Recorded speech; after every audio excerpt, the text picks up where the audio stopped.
sunshine and beaches. We are the Jacksonville that has who? The Marines and sailors. And I want to tell you from the very beginning, we understand why the city of Jacksonville exists. We are your home. You are the people who defend this nation, and our goal here is to provide service to you and your family. And we are serious about that. City of Jacksonville has about 560 employees. Interestingly enough, right at 30% of those are either retired military or the spouses of active military. Just this past week, we had a young lady who joined our finance department for the third time. Why? Her husband's a Marine. Every time he gets a new tour, they leave here. 3 or 4 years later, they come back, and we welcome her back. And that's exactly who we are, and that's exactly what we want to tell you today is about who the City of Jacksonville as an organization is. What you're also going to learn are important things relative to protect what you earned. We've had a tremendous relationship with the base over the years. It has not always been good, but I think today we can tell you that we strive every day to make it a great relationship. Over the course of the day, and we want this to be very interactive, you're going to see 1,000 slides. They're not intended to bore you, they're intended to educate you, but we also want you during those presentations to raise your hand, ask questions. You'll learn things about the police department. In fact, we're a bird sanctuary, and even though we all get frustrated with the Canadian geese, and we wonder when they're going to go back to Canada, which they never do, by the way, you're not supposed to shoot them. You're going to learn about parks and recreation. You're going to learn about the transit system. And you're going to learn about all of the things that we can help provide. I'd like to begin, though, by asking a few questions. This is a test, okay? Now, political jurisdiction. You'll notice if you have a Jacksonville address, you're considered in the city. Or you can be a city resident, but you're not a county resident. Or if you live in the city, you're a resident of both the city and the county. Who thinks they have the right answer? Raise their hand. Sir? C. C. Let's see if he's correct. That's right. Now, it's interesting, you come from all over the country. I met a person a while ago from Iowa, the only state I've never been to that has paved roads. I think they still have 2 in Iowa, is that correct? 2 paved roads? Yeah, there you are, right back there. Good. Now, there are people from all over the country. There are different forms of government. There are different ways of working. There are some states that don't even have counties. They have just cities. Interestingly enough, if you've ever been down to the other Jacksonville, they have a combined city and county government. They don't have 2. Great idea. I grew up in Florida. Saw a Florida Gator a few minutes ago right over there from St. Pete. Go Gators. Let's look at the next question.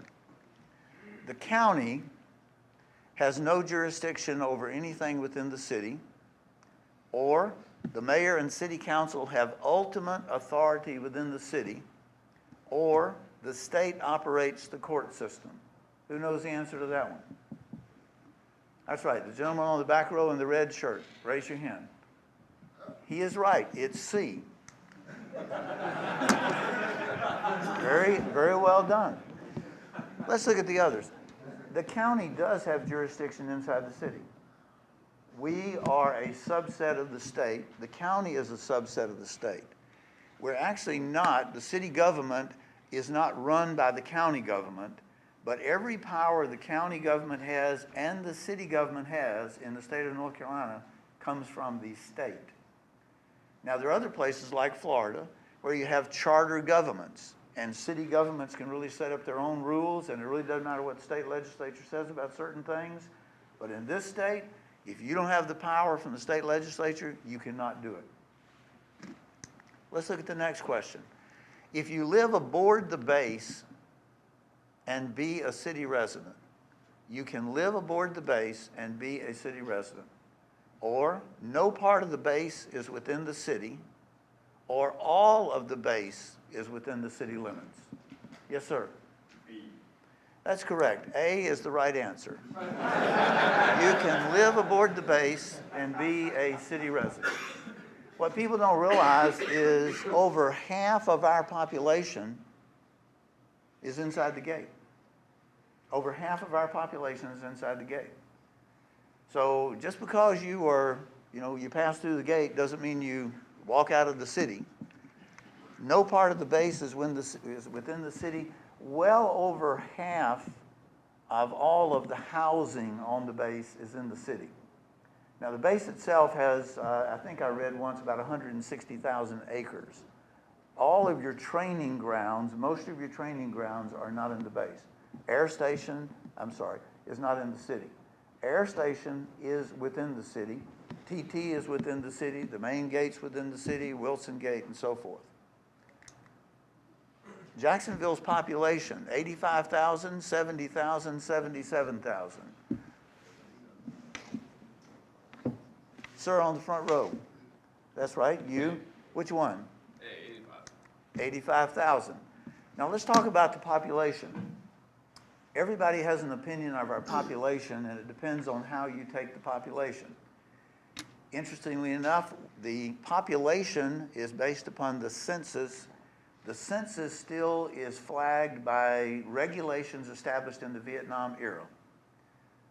If I, as a business person, decide I'm going to go to Afghanistan on a business trip for 6 months, and during that time the census occurs, I'm counted as a resident of Jacksonville.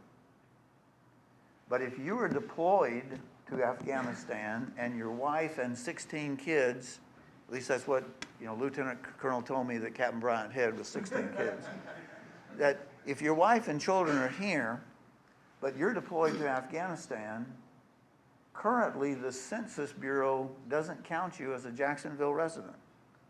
They count your wife and your 16 kids. Why should that be different? The city of Jacksonville took the lead 3 years ago through Glenn Hargett, one of our assistant managers, and we were working with the Census Bureau to change that. Why is that important? A lot of our state and federal money is based upon population. If we are undercounted by 10,000 people, we just lost a lot of money. And I'm pleased to tell you that all of the red tape has gone through, and in the next census, which will be the 2020 census, we will have a different way of counting deployed personnel. Next question. On census forms, as active duty, I don't count in this area. Or only my family counts, or if I'm here and my family is here, we all count. Y'all were listening. Congratulations. I appreciate that. Now, in about 30 minutes, you'll quit listening because that's when the chief of police will show up and start talking to y'all about his things. But really, if you're here, you get to be counted as the census. That doesn't have anything to do with your home of record. Going back to my friend from Florida, his home of record may be Florida. That doesn't mean that he's counted in the Florida census. Let me tell you why this is important to the state of North Carolina, too. As you know, every state has how many senators? Good. Every state has how many representatives? Based upon population. In the 2010 census, this state had so many people deployed that were not counted as North Carolina residents that we wound up with 13 representatives and should have had 14. Now that may not sound important, but I'm going to tell you, if you follow what happens in Washington and in the legislature up there, the Congress, you can see why having one more representative is important. Next, as active duty, I can vote in elections here, or if I declare my residency in another state, I cannot vote here, or if I pay taxes here, I can vote here. I've heard A, B, and C. The answer is a little tricky question. As active duty, I can vote in elections here if you declare residency here. We have a lot of people who show up at the polls and say, I lease my property, or I'm at the base, I've been here for 2 tours, but unless your residency is here, you can't vote here. That's important because what's also important is voting. Whether you vote here or whether you vote an absentee ballot back home, we encourage everybody to vote. School system is operated by the city. The county operates and funds the school system. The county funds but does not operate the school system. You're right, C is the correct answer. Many of you come from states where they are city school systems. I have people who call me as the city manager and say, look, my child has a problem in such and such school, I need to come down and talk with you. And I say, hey, you're welcome to come down and talk to me. There's only one problem. I have absolutely no jurisdiction over the school system. Counties in other states totally operate the school systems. But in North Carolina, you have an elected Board of Education, you have an elected county commission, you have an elected city council. Funds come from a variety of sources, state as well as federal and local funds. All roads are the responsibility of the state. All streets are the responsibility of the city. Some streets are privately owned. Some streets in town actually are privately owned. Our subdivision regulations allow, for example, a new subdivision to decide whether they want to have those as gated communities, which fortunately we have no gated communities. Now in Florida, you hardly have anything but gated communities. On the other hand, all of the major roads in town belong to the state. Henderson, Johnson Boulevard out here, 2417 Western Boulevard, all the major roads belong to the state. Why is that important? For you, it really isn't, because all the traffic laws occur and are enforced the same, regardless of whether you're on a state road or a city road. Now, I'm going to give you a very, very brief history. Amazingly enough, in 1940, when nobody in here, including myself, was born, the population of Jacksonville was 800 people.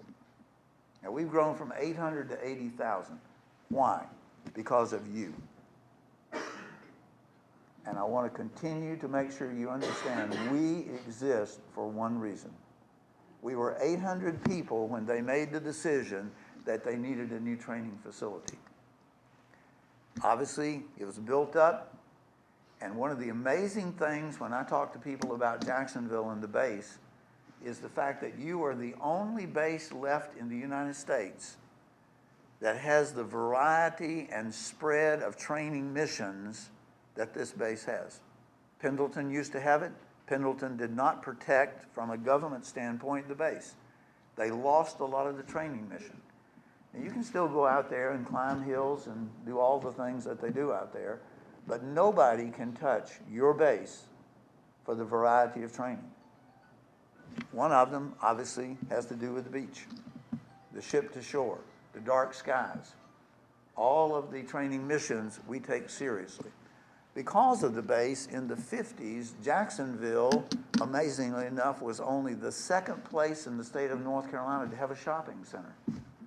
Now you look at places like Raleigh or Wilmington and Charlotte, and certainly they have grown way past us.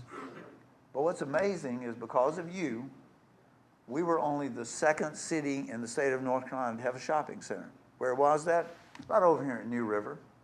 Now New River is not what it used to be in the 50s. But just as I have aged, every community aged, and you have new subdivisions, you have new shopping centers, and as you know now, Western Boulevard is the hot spot. But originally, New River was the area. One of the other dates that will always live in the history of this city is October 23rd, 1983. Unfortunately, in war, there are people who perish, and they perish every day.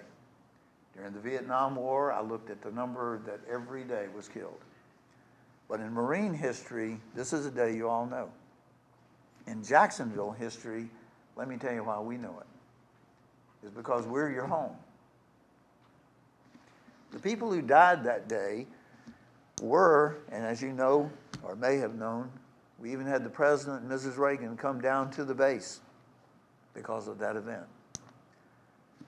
The people who died that day were our neighbors. They were our friends.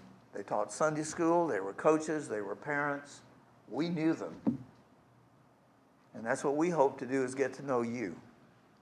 It doesn't matter where you're from, when you're here, you're us. You are our friends, you are our neighbors.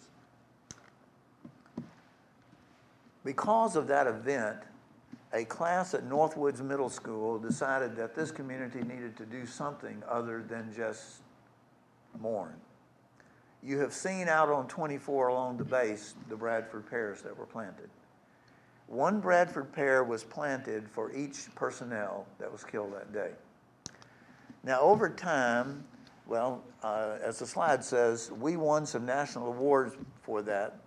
The city also built the memorial, and I'm sure you have visited the memorial. The interesting thing is that memorial still stands today as the largest military memorial constructed entirely by private donation. We have a lot of other memorials out there today, but this is the largest one, private donation. Every 23rd October, we have an observance. And we have gone through now 6 mayors, and we made a pledge years ago that said this: we will never forget the sacrifice that was given that day. Every 23rd October, we have a ceremony there to remember. The trees. Well, interestingly enough, there are NC State graduates who have driver's license. Anybody here NC State graduate? Good. Y'all all use good judgment. That's great. As a Clemson Tiger fan, you know, I love to poke fun at NC State. But over the years, the Bradford pears have had disease, they've had storms, they've had drivers hit them, anything that you can think of. Lightning has struck even a couple of them. While we're not removing the Bradford pears, they have become aged. They have aged out. You may have noticed across from Camp Geiger, and Camp Geiger obviously was where many of the personnel were deployed from. We have now built a new Beirut Memorial Grove, and we have a Chinese pistache tree that will bloom in October. And as this garden matures with all of the knockout roses that you can see there, and as these trees grow, this will be the official area designated as the memorial area for that day, in addition, obviously, to the memorial downtown. One of the things that the current war in the Mideast has taught us is the importance of this city taking care of families when people get deployed. When we had the first Gulf War, this city became a ghost town, literally. I mean, nobody knew how long the war was going to last. So when people were deployed, where did their families go? They went back home. A lot of citizens here realized that, number one, that hurt the economy. But number two, that wasn't the way to treat Marines and sailors. We needed to take care of their families. So we have formed the caring communities.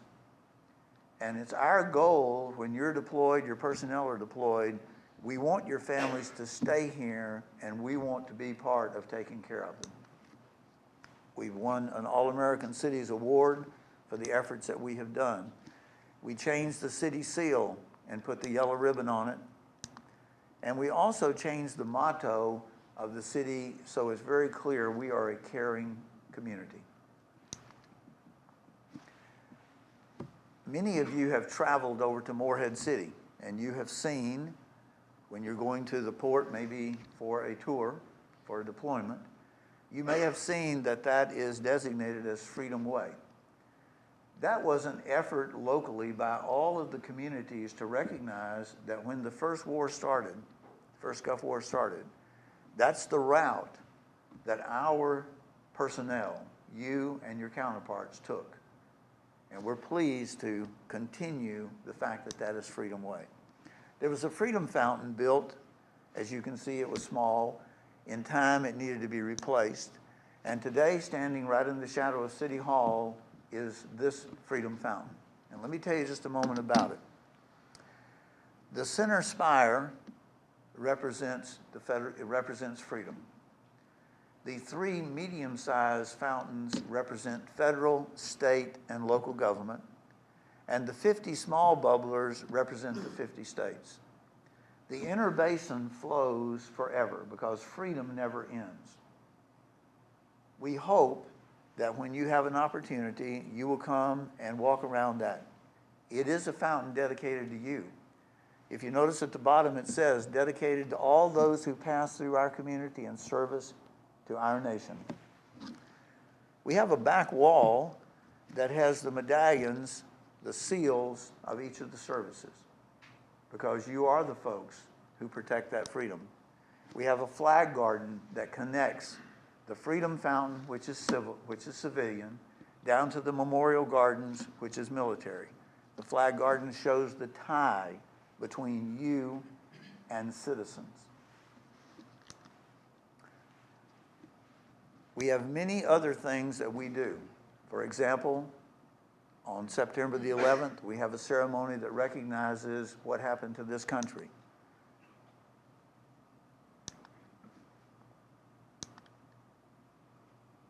The beam was actually dedicated to the city of Jacksonville. Why?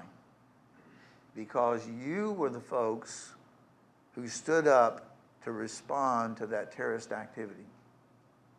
And the city of New York wanted the city of Jacksonville, and specifically Camp Lejeune, to have that beam. That was the first beam given relative to any memorials. It was given to you. We have a Freedom Fountain observance every year.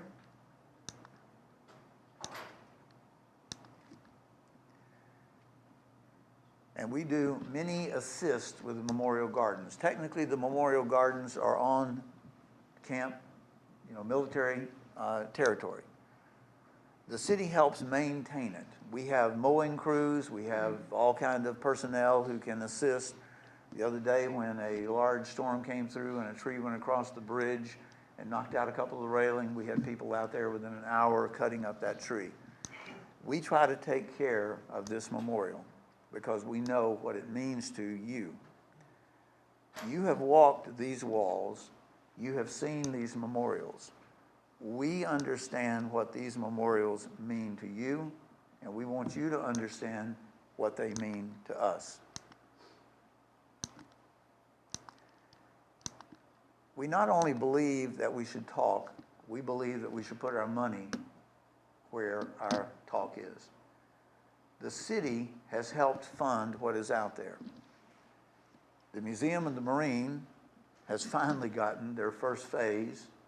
The city contributed $1 million, and we made sure it didn't go into marketing or salaries.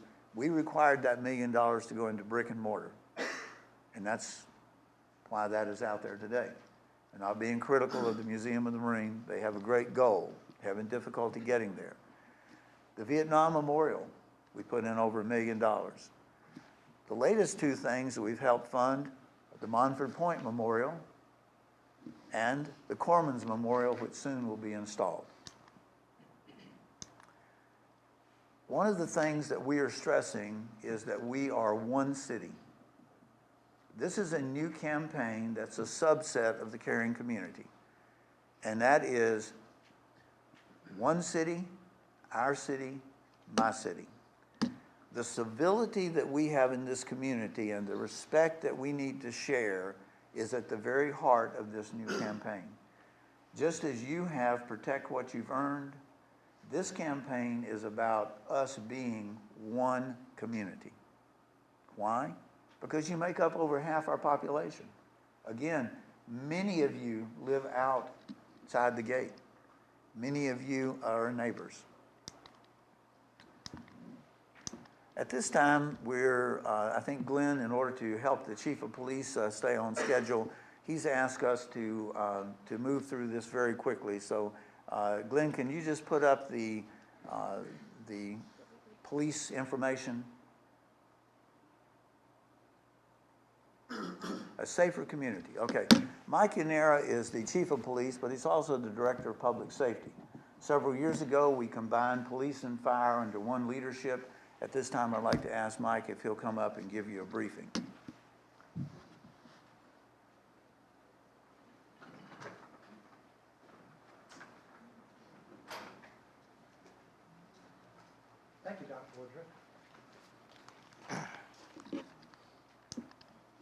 Good morning. I always like to talk about the Department of Public Safety. So we're going to kind of divide it into two. We're going to start with the police department. We have 170 employees within the police department, 278 in the Department of Public Safety. We're an internationally accredited department, and that's very important because we meet international standards. There's some 900 different standards that we meet, and that's really important for us because it's a way that we pursue excellence. And we can talk about a lot of different things, but I think that when we start to talk about what's important, that's those things that really stand out are how we respond to calls. We have a differential police response. You can see that we responded to 117,000 calls for service in 2016. So we responded to everything from a hazardous material spill to a shooting to a dog barking call. All those things occurred in the last year. Now, when we look at what priority calls is, you know, what we've tried to do is we've tried to be as responsive to our community as possible.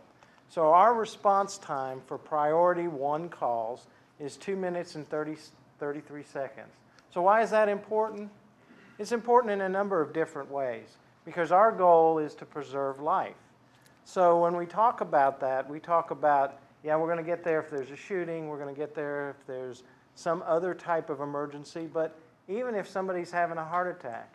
And over the last several years, we have had about 18 actual saves with AEDs. Those are automatic external defibrillators. Somebody that's had a heart attack in our community, we've responded, the police department has responded in conjunction with the fire and EMS, and we've been able to preserve somebody's life by responding as quickly as we can. And that's really a culmination of the strategies that we're using.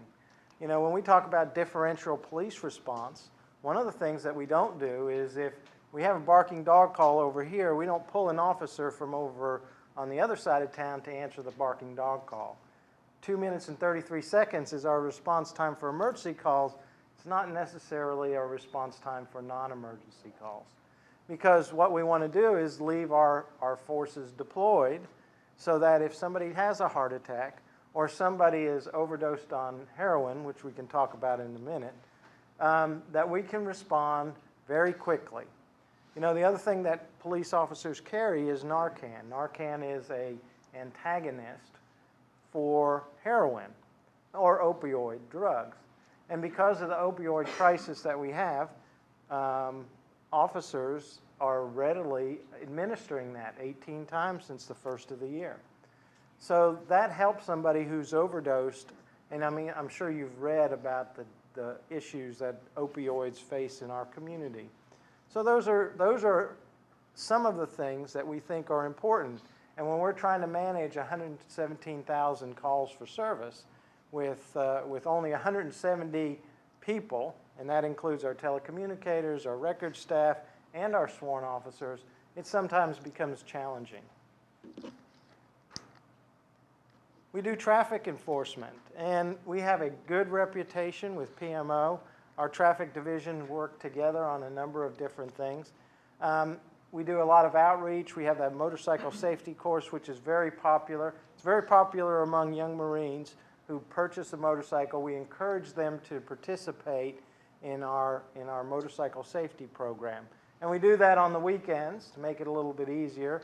And we think that that's helping us reduce those fatalities or motorcycle fatalities. The other thing that we do is we work a lot of times special events. And you'll get to hear about our Intelligent Traffic Center, which is really not part of the police department, but we used to have to direct traffic, and now a lot of times we can move the traffic using that Intelligent Traffic Center. We responded to about 3,000 traffic crashes, and I can tell you a lot of those are because of distracted drivers. So it's really important to discourage people from using their cell phones and trying to text and drive and do those kinds of things, because that in itself is probably one of the greatest challenges as far as our traffic enforcement that we have right now. We also teach DARE and GREAT. DARE is drug education, resistance education, and GREAT is gang resistance education training. Both of those programs that we do, we not only do within the city proper, we also do on the base as well. The base elementary schools, we participate in teaching them both DARE and GREAT. We have a great relationship with PMO. That program, because of deployments and things like that and transfers, they lost their DARE officers several years ago, so the city took it over. So we do all the elementary schools on the base and all the elementary schools within the city. We have an investigative division, and we work very closely with both NCIS and PMO CID. We have a sexual assault task force. If you don't know, NCIS is required to do an investigation on every sexual assault that involves military personnel. So what was happening several years ago is we would go out and we'd do an investigation that occurred in town. NCIS would come right behind us and do the same investigation. We said, hey, this is crazy. You know, we've got investigators that are investigating the same case, doing the same things for the same purpose. So what we did is we combined our efforts, and we have a sexual assault task force that works in conjunction with NCIS. So if a sexual assault or rape case comes in, then it's assigned to the sexual assault task force. The sexual assault task force either assigns one of our police officers to investigate or one of the NCIS special agents to investigate.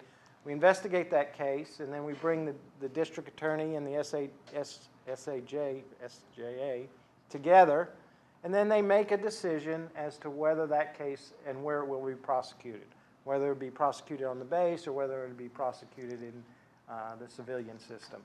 So I think that's been an important part of us working that case. In fact, we had a serial rapist here several years ago. He got 144 years, and I credit that to that task force working together. And those were both military and non-military victims that were part of that case.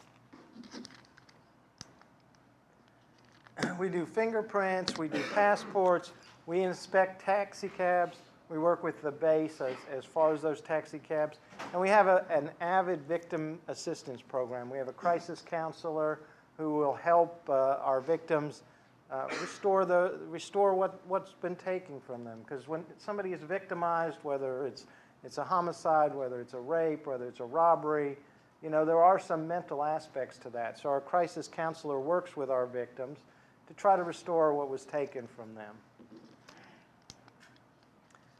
And we have a great military police liaison, both with NCIS and the military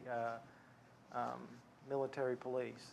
And you know, I was at a conference a couple of years ago, and our community is the only community that was at that conference that can actually talk to each other. Our radio systems are intertwined so that we can call PMO, PMO can call us, we can work together on particular things. So, I mean, you all need to be proud because the base and the city working together is really unusual in many communities. So, I mean, our fire departments can work together, our fire officers can work together. You know, if we have an incident, and several years ago we had a shooting and we broadcast it out, and the perpetrators were stopped at the main gate because we were able to actually talk to each other, something that's not readily available in other communities. So y'all need to be proud about that. The domestic violence partnership. One of the things that we had is a number of domestic violence homicides. So if there's a domestic violence case, if we go out and it's a military related, then we contact PMO, and one of two things happen. PMO will come out and they will take that Marine and bring them to the base and contact their command, or we will escort them to the main gate, and the main gate will contact them, and they'll contact their command. And the reason that we do this is that the studies have shown that intervention in domestic violence situations will actually prevent them from becoming more violent. And since we've entered into this partnership, we've seen a drastic reduction in violence associated with domestic violence incidents. So the cooling off period, a 3-day cooling off period where those people are confined to the base, a little bit of counseling goes a long way to resolving those kinds of issues when we talk about domestic violence. And because we're a young community, our average age is around 23, we have to deal with domestic violence quite often because we're a young community. And I think this partnership allows us to try to get those folks on the right track. A bird sanctuary. What a lot of people don't understand is you can't really duck hunt within the city limits. And the city limits don't stop in, where we think they are. The waterways almost to the inlet are within the city limits. And if you're duck hunting in those areas, you're duck hunting in a bird sanctuary, and you could be cited for that. So a lot of people don't understand that. They don't understand, look, this is the base on both sides of me. Well, it's also the city limits. And the base jurisdiction doesn't extend to the water. So what we try to do is make people understand you can't duck hunt and you can't shoot birds in those areas. We also work a lot with the Military Control Board to have certain businesses off limits. And the reason we do that is because those businesses generally are not good for our young Marines. We're working on a couple right now. Back when we had the spice issues, the synthetic marijuana, we did probably 30 or 40 different businesses that were selling that stuff to our young Marines. So we work very, very closely with the Military Control Board to try to identify businesses that aren't doing what they should be doing and to place them off limits. Storage of vehicles when deployed. I mean, that sometimes can be an issue. People think that they can just park on the streets, leave their car there, and be gone for 6 months. Well, after 72 hours, somebody complains, then we're going to have to tow their car. So, when you're getting ready for a deployment, make sure that you've parked it in a place, or make sure that your Marines park it in a place where it's not going to be towed. Whether it's a supermarket parking lot or wherever they think that it might be safe, that's probably not the best decision in the world. So let's talk about Jacksonville Fire and Emergency Services. We have 4 fire stations in the city. We're an internationally accredited agency. We have 88 full-time paid fire department. And the great thing about the fire department and how it works with the base is we actually work as one fire department. Our 4 stations and the stations on Camp Lejeune actually work together to make sure that the closest fire truck, whether it's a Marine Corps fire truck or whether it's a city fire truck, get to the scene as quickly as possible. And we've expanded that partnership. And it's been very, very beneficial for us. We think it's very beneficial for you. So if there's a fire at TT1 or TT2, our fire station 3 might be the closest fire station. That fire station will respond first. If it's Freedom Village Shopping Center, which is down there near Piney Green, there's a fire station located right there in Midway Park. That fire station is Camp Lejeune Fire Station. It is the first responder to those areas. And the reason that we did that is we have the equipment, we have the training, and we're able to share that and to make our response much, much better. So that partnership has been very beneficial both for the citizens and the residents on Camp Lejeune. We talked about the AEDs, we talked about the Narcan. all of our fire stations and a lot of our police officers are certified child seat inspectors. So you have a young Marine who's had his first child, and they're getting ready to leave the hospital, and they're given a car seat. They might not know exactly how to use that car seat. So one of the things that they can do is they can come to the fire stations, and we will show them how to use those car seats. Sometimes it's confusing because, you know, at a certain age they have to be sitting this way, and at a certain age they need to be sitting this way. The seat belt needs to be locked. There's a whole lot of things that need to be done to make sure that the child is as safe as we can. So we offer that program for anybody that's coming out of the hospital, and we think that it's important to learn how to use those car seats. And we do quite a bit of fire prevention education. We have a 911 center. We answer calls 24 hours a day, 7 days a week. And our 911 center and the Camp Lejeune's 911 center serve as backups to each other. So in the case of calls, multiple calls, if we had a major incident, if we don't answer it within 10 seconds, it goes straight to Camp Lejeune. Camp Lejeune's 911 center answers it. If they can't answer it, then it flows to the county. So we have this redundant system in order to make sure that your 911 call gets answered as quickly as it can, whether it's both on the base or off the base. Our goal is to make sure that within 10 seconds somebody's picking up the phone and saying, "What's your emergency?"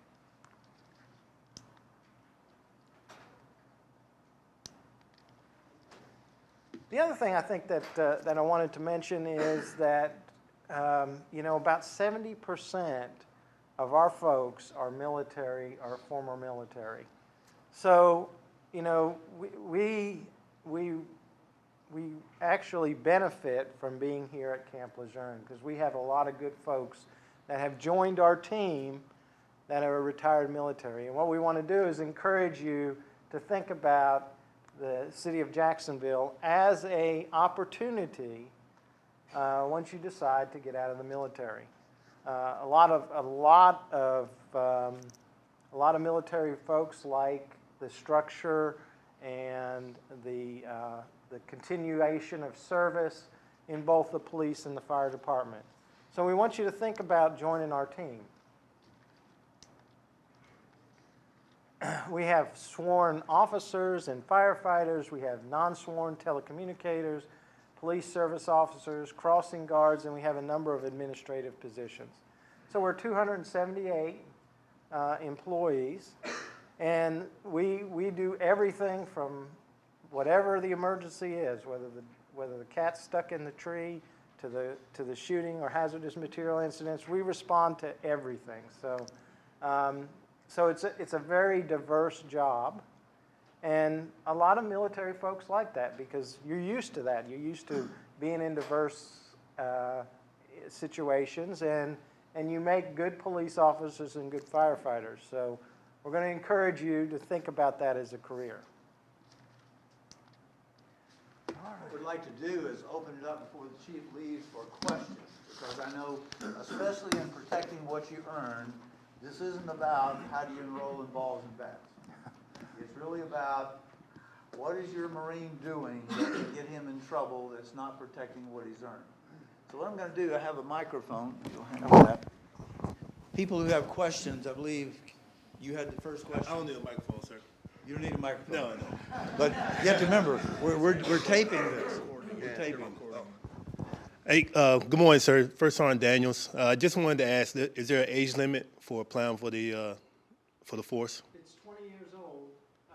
It's 20 years for police officers. It's 18 for firefighters. So the state requires us to be 20 years old, and that's a good question because a lot of times what happens is you get on terminal leave, and they give you the opportunity to do schools, and you can get into the BLET program and get your certification. And we'll be glad to help you facilitate. What's the max age?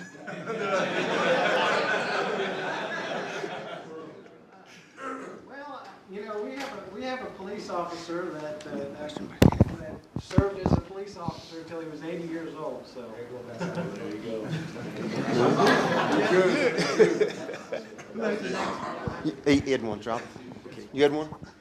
They're taping it, brother, so well, we gotta talk on the mic. Good afternoon, Staff Sergeant Ramaka.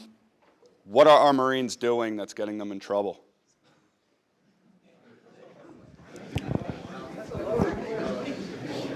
You know, I think we're fairly lucky here. You know, I talked to my counterpart at Fayetteville until he retired. I talked to him on a very regular basis, and I'm going to tell you. And people say you have a tough job, and I said, you know, I don't really have as tough a job as people think. I said because of the job that you all do. Marines are very, very disciplined. So most of the time, we don't have a lot of issues with them. They're very respectful. They understand. Our partnership with PMO is very, very strong. You know, across this state, we have issues with people that get publicly drunk. We don't have that issue because most of the people that get publicly drunk get taken to the main gate, and then we don't see them again. So, you know, the problem is pretty much taken care of. But to answer your question, I think most of the time it's a combination of alcohol and boredom. You know, on a weekend or something like that, they'll go to a hotel room and they'll start drinking, and the next thing you know, there's a number of different issues. So, you know, abusing alcohol is probably one of the things that concerns me. The other thing that concerns me is the opioid crisis. We are number 12 in the country for abuse of opioids, and not heroin, but opioids. Opioids include Oxycontin, oxycodone, drugs that, and it makes perfect sense. You know, a lot of the times what you see in communities, and we've seen it in our community, is young athletes in high school get addicted to opioids, and then when the doctor cuts the opioid off, they go to heroin. And that's when we really start to have problems. You know, I talked about the number of times that we've used Narcan. Narcan reverses the effects. And basically what happens in these drugs is they overdose on these drugs and they simply stop breathing. And then they die. So I think from your standpoint, one of the things that I think you need to be cognizant of is the fact that these drugs, Oxycontin, oxycodone, Vicodin, anything that's an opioid, are very, very addictive. And if you have somebody gets hurt and they start taking those drugs, they need a lot of support to get off of them. And that's what really worries me in our community, is if you get deployed and you get hurt and you start taking those drugs, you know, you got to be extremely careful with them because they are highly addictive. And we get these young folks who get addicted, and it's a difficult process to get them off of it. And I think as a community, that's going to be one of our challenges today. I think one other thing that we would also mention is speed. And I'm not talking about drugs, I'm talking about motorcycles and driving. Mike mentioned crashes. I can tell you, you know, we live in the flight path. I have no problem listening to the Osprey come in. What bothers me, though, is when I can hear the motorcycles out on the bypass at 1 o'clock in the morning or 10 o'clock at night, and they're revving up. So I would say speed, drugs, alcohol, those are the things. It's what young people, you deal with them every day. They love excitement. They love the challenge. They feel like they're what? They're invincible. And that's what you can help the police department remind them of. We're all human. Watch the speeding, stay away from drugs, control your alcohol. Next question. Morning, sir. Gunner Sergeant Williams. Question in relation to what you spoke about spice and go back on the drug issue is, what do you see developing in regards to the kratom, the sales of kratom, the stuff that's new, they're pushing apparently can make you crazy just as well as Spice did? Well, you know, the problem that we have faced with, and what it is synthetic drugs. You know, synthetic drugs are drugs that are manufactured. For example, opium, Spice is synthetic marijuana, bath salts is synthetic methamphetamine, and now we're seeing synthetic heroin in a number of different things. You know, it's hard to tell what those chemical compounds are and how they affect your body. And that's the challenge with us. And it's the challenge with our entire criminal justice system. Because what we do is we schedule drugs, okay? We schedule cocaine, we schedule marijuana, we schedule. But those drugs, a lot of times, are not scheduled.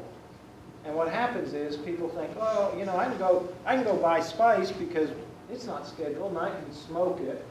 And, you know, the THC content in Spice is 10 times what the THC content is of marijuana. And you know what that does to somebody. You know, and we experienced that here. We experienced people that were smoking that stuff and they were, you know, on the base. They had a shooting. We had a guy in a tower. We had a guy chopping a tree downtown here because, you know, it just, I think he thought he was George Washington. But, I mean, those drugs alter people's minds. And, you know, we've got to encourage, especially these young folks, to avoid those kinds of things, even if they think they're legal. If you go online, you can buy heroin from China right now. And the website will say, oh, it's legal in the United States. Well, you know, websites can lie. But it is a dangerous issue, and it is a dangerous problem in our community. And I think when I talked to General Bladler, when we had this discussion before he implemented Protect What You Earn, that's exactly what he said he wanted his Marines to understand. That you make a decision when you use Spice or bath salts or synthetic marijuana. You know, they call it gray now because it looks like concrete, gray concrete. And it's just a mixture of drugs and other stuff to cut it with, to sell more weight, to make more money. You know, we've got to educate these young people. We've got to educate them and tell them, you know, you're going to protect what you earn. You know, getting high is not the way to do that. Let me mention one thing. One of the things that you can do is if any of your personnel have any suspicion that there's a location in town that's selling these substances, they don't have to call the police department. All they have to do is turn that over to you. They can just say that on the QT. You turn it over to the base will turn it over to us. We'll send undercover people in to make the buy. That way your personnel are completely out of it. I know what they don't want to do is get into a hassle with their fellow Marine. But let them know there is a confidential way of providing us with that information. Like I said, you get it to the base police or just get it directly to me. We'll get Mike. Mike will take care of getting undercover people out there. Have time for 2 more questions and then we're going to take a break. Who else has a question? Yes, sir.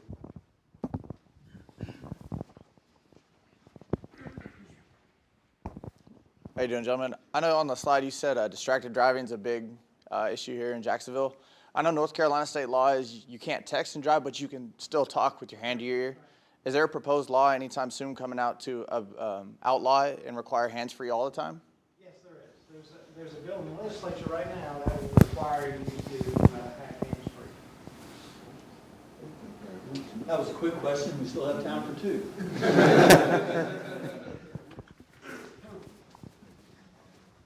I'll get you next, brother.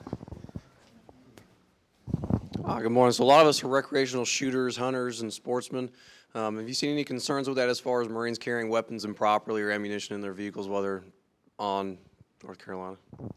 Actually, that is a good question because the concealed carry and the open carry laws in North Carolina are extremely confusing.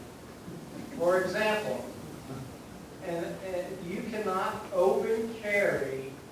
a gun in any restaurant that serves alcohol, whether you have a concealed permit or not. So if you go into a restaurant and it serves alcohol, you can be charged with a violation. Now, if you have a concealed carry and the gun is concealed, then you can go into the restaurant. And that's just one example. For example, if you go down to here, if you go down to our linear park here, you cannot carry a gun around the podium, around the train station, but you could carry it down along the linear park. So the conceal and carry laws are very, very confusing. So I would encourage somebody to first take the course, because the course goes over those laws, but be extremely careful about that. Shooting inside the city limits is not permitted. You know, I mean, I know that we had some cases, people come back from deployment. You know, we had a fight over here at the Waffle House, and a young Marine brought out an AK-47 and shot it in the air and said, well, that's how we stop fights in Iraq. Well, that's not how we stop fights here. So, and that could be, so you gotta understand, you know, when you're in the city limits, you can't fire your firearms. You can't use you can't do target practicing. You know, there's a city ordinance against discharging your firearm within the city limits. So that's not the same in the county. The county, you can set up a target and you can shoot. So encouraging them to understand that, because you know, we had a little situation in a bar where a couple Marines walked in and they had open carry, and we had to educate them about the fact that you cannot open carry in a bar. And if somebody calls and complains, then we have a duty to act, and that duty to act could be a citation. So they need to understand what they can and what they can't do. Last question. Good afternoon, sir. Staff Sergeant Rodriguez. I know we talked about some of the bigger issues as far as like speeding and then the pills and stuff. Are there any like troubled areas as far as like where the Marines are hanging out, where they're getting in trouble? There are, and that's another good question, because you know we're working on a couple locations right now with the military control board. So if we have issues with a particular place, hotel or a bar, then we're going to work with the military control board to get them off limits. And I mean, I think we've been lucky, because we've done that on numerous occasions. And I'm going to tell you, in this town, if you're off limits, you know, it significantly hurts your business. So the businesses are very attuned to that, and they are usually, if they get the letter, they're very responsive in cleaning up that stuff. How about if we also do this? We certainly have Captain Bryant's email address. We will get a list of any business that's currently on the off list. Get a list of the businesses that are on the off list. You understand what I'm saying? We'll get the list to you, but we will get that to him. What we'd like to do right now, because we know many of you have been, you know, a long time since you ate breakfast, we're going to take just a 10-minute break. We do want to get you out of here right at 1100 for lunch.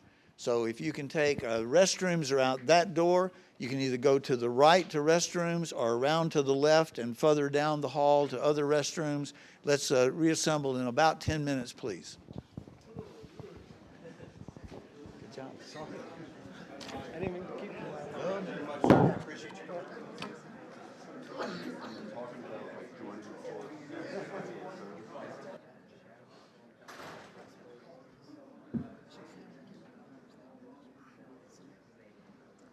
I appreciate the fact that y'all stayed to the schedule. That's one of the things about working with good, disciplined people. They understand that 10 minutes actually doesn't mean more than 10 minutes, so I appreciate that. Earlier today, we talked about the fact that the city does hire a lot of folks who have been in the service or the spouses. The next young lady who's going to be up is Lily Gray. Her husband had a distinguished career in the Army. So at this time, Lily, if you'll come up, I'd like for you to talk to us about development services, the things about building the community that we do. Lily Gray. Good morning.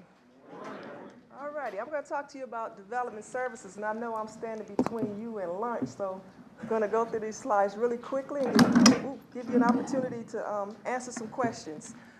What I'm going to focus on today, there are a lot of things we do in development services, but one that we thought would be most interesting to you would be the code enforcement piece.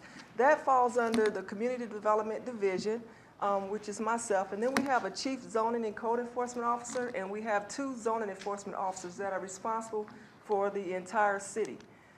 What we enforce or oversee are our public nuisance ordinances, junk vehicles, minimum housing, non-residential structures, which are commercial buildings, and our zoning enforcement, which are things like when a building is being constructed, make sure it's in the proper setbacks and things of that nature. What we do, this is what we process every year, and this is how you can really help us. As you can see, we receive the majority of our complaints come through our code enforcement officers themselves. They're out in the city driving around identifying violations. But the next highest number that we get are complaints from citizens. People like you calling in on your neighbors saying the grass is not cut, the trash and debris, I smell stuff over there, what can you do? So we go out and we do initial inspections and we start cases and we send notices and all of the fun stuff that it takes to get property into compliance. Here's the process here. We have our complaint process. Within 48 to 72 hours, we'll try to have an officer at the property to verify the violation. We'll send a notice. We'll give the property owner typically anywhere from 3 to 15 days to bring it into compliance. We'll go out and re-inspect the property. If it's not in compliance, then the city will abate the property. And this is the fun part, but it's cheaper actually for you to abate it yourself. How much do you pay to cut your grass on average every 2 weeks? 40, 50 bucks every 2 weeks. Your son, you get it done for free. $1.50 for gas.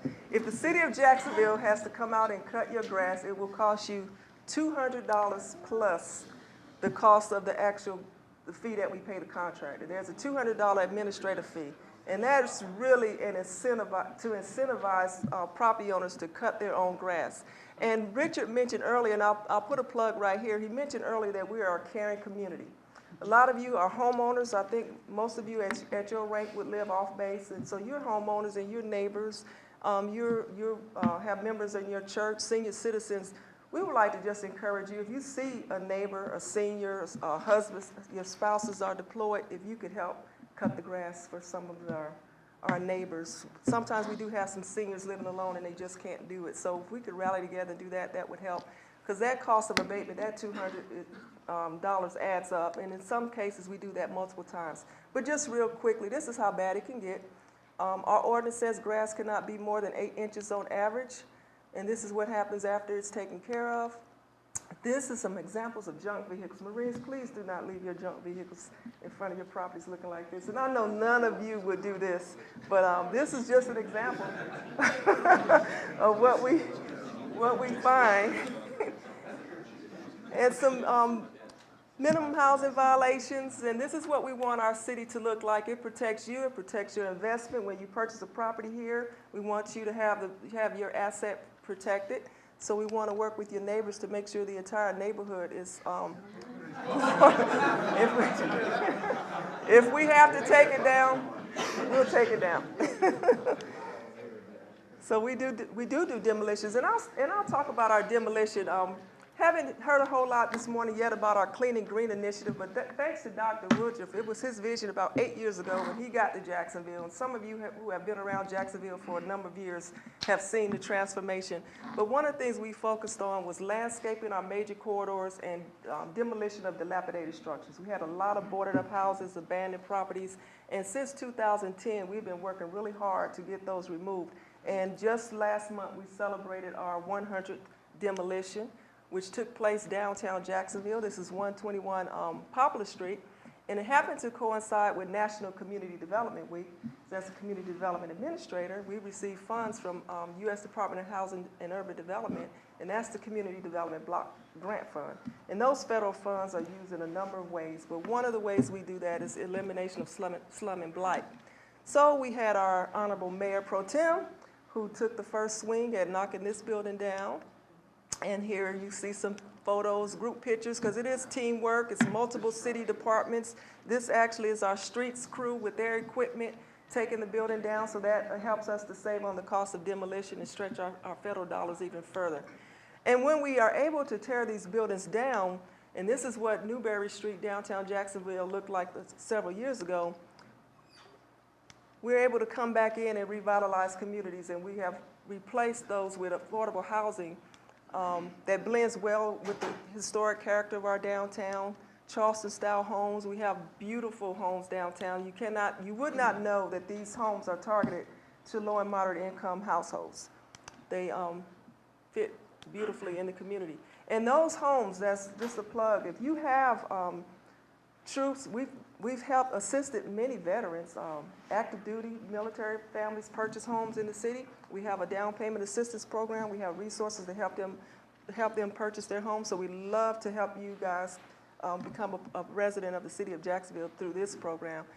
We had focused on downtown for a number of years. We just had some new flood maps come on, so new flood maps were released. So some of our lots we cannot build on at this time. So we're working on identifying new target areas, and we are continuing with the demolition. Some of you may have noticed that the Salvation Army's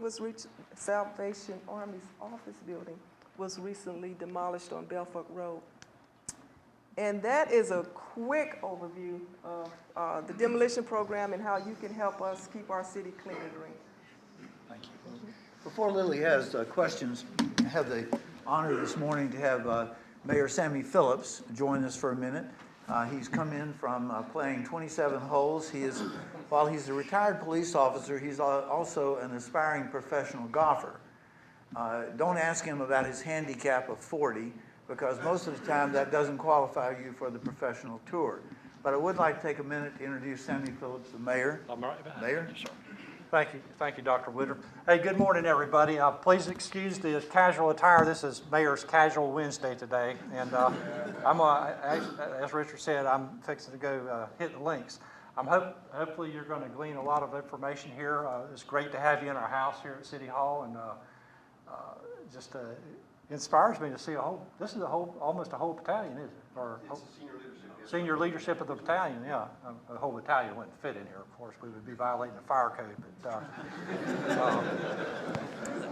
I appreciate y'all taking the time to come in this morning. And you know, one of the things that we do here in the city of Jacksonville is we continuously strive and focus on building a relationship with our military family aboard Camp Lejeune and the air station. And this is something that, you know, we take great pride in here in Jacksonville. Matter of fact, yesterday, Dr. Woodruff and Ron Massey and I went out to NCIE's headquarters and saw our General Wadley off. We hate to see him go. You know, of course, you know, with the Marine Corps, with their General Officers Corps, there's 2 years and out. And so once you get to know them real well, they're gone. But General Wadley played a very key role in beefing up and pumping up that relationship. And we, like I said, we continue to strive to make this a city that's very inclusive of our military, because, hey, you're a big part of this community. Whether you want to believe it or not, you're really thought of highly by the leadership of this city and the citizens of this town. And as we spoke yesterday, there's been a great turnaround as things have been in the past. It's we've done a lot you'll see, to clean up the town and clean up our city and make it a thriving city. There's a lot more opportunities for you here, and as you'll hear, there's a lot of recreational opportunities, just a whole lot of different things to do here if you get out there and look for it. And hopefully they'll give you all the information you need to ensure that you'll feel comfortable while you are here in Jacksonville. And again, like I said, thank you very much for coming this morning. Thank you, Mayor. Y'all take care now. Lily, come back up, and we're going to take a few minutes. We have 13 minutes, and believe we're going to keep you on schedule. We have 13 minutes to ask questions. One of the things that was asked of the chief were, what are things that the Marines may be doing that you could help with? I'm sure that most of your personnel live on base. Is that true? Most of the people under your command live on the base at the present time? About 50%, okay. Well, let's talk about some of the code things that Lily runs into. For example, give them what you think the three leading things are that we experience when Marines are deployed. The parking of the vehicles, junk vehicles and storage on the streets and so on. Not maintaining the grass. And another one that surprisingly is we get a lot of complaints that trash cans are not pulled back. We have an ordinance that says the trash can has to be pulled back to your house within 24 hours of the trash being picked up. So leaving the trash cans out all week is not a good thing. So those are kind of the things that we would like to focus on: the trash can removal, cutting the grass, and the proper storage of the vehicles, and not repairing the vehicles in the driveway, having them up on blocks, things of that nature that become an eyesore to the neighbors and in the community. Well, let's talk about, for example, about when somebody's going to be deployed, where can they store their vehicle? Mike mentioned earlier you can't just store it out on the street. But that doesn't mean if you have a fellow Marine who is here or has a house, that you can't put that in his driveway and leave it there for 6 months. It has to be on personal property. Now, you can also store it on grass, but it's got to be, the grass around it can't eventually grow up like some of my friends where they cut their grass and found they owned 2 Chevrolets they didn't know about, okay? It can be stored on private property. It does not have to be stored at a private or public storage yard where you have to pay $30 a month. All we ask is that it be maintained. Second thing, let's talk about on storage. Anything on storage of vehicles? Anybody got any questions on that? Okay. What about mowing the grass? In my neighborhood, and I live downtown, we have several Marines, and we notice that when they're deployed, some of our neighbors, we get together and we cut their grass. We make sure that wife doesn't have to get out there with 2 little kids and worry about cutting the grass. So what we're asking our Marines to do is this: when they're going to be deployed, talk to their neighbors. Whether they know their neighbors or not, talk to their neighbors.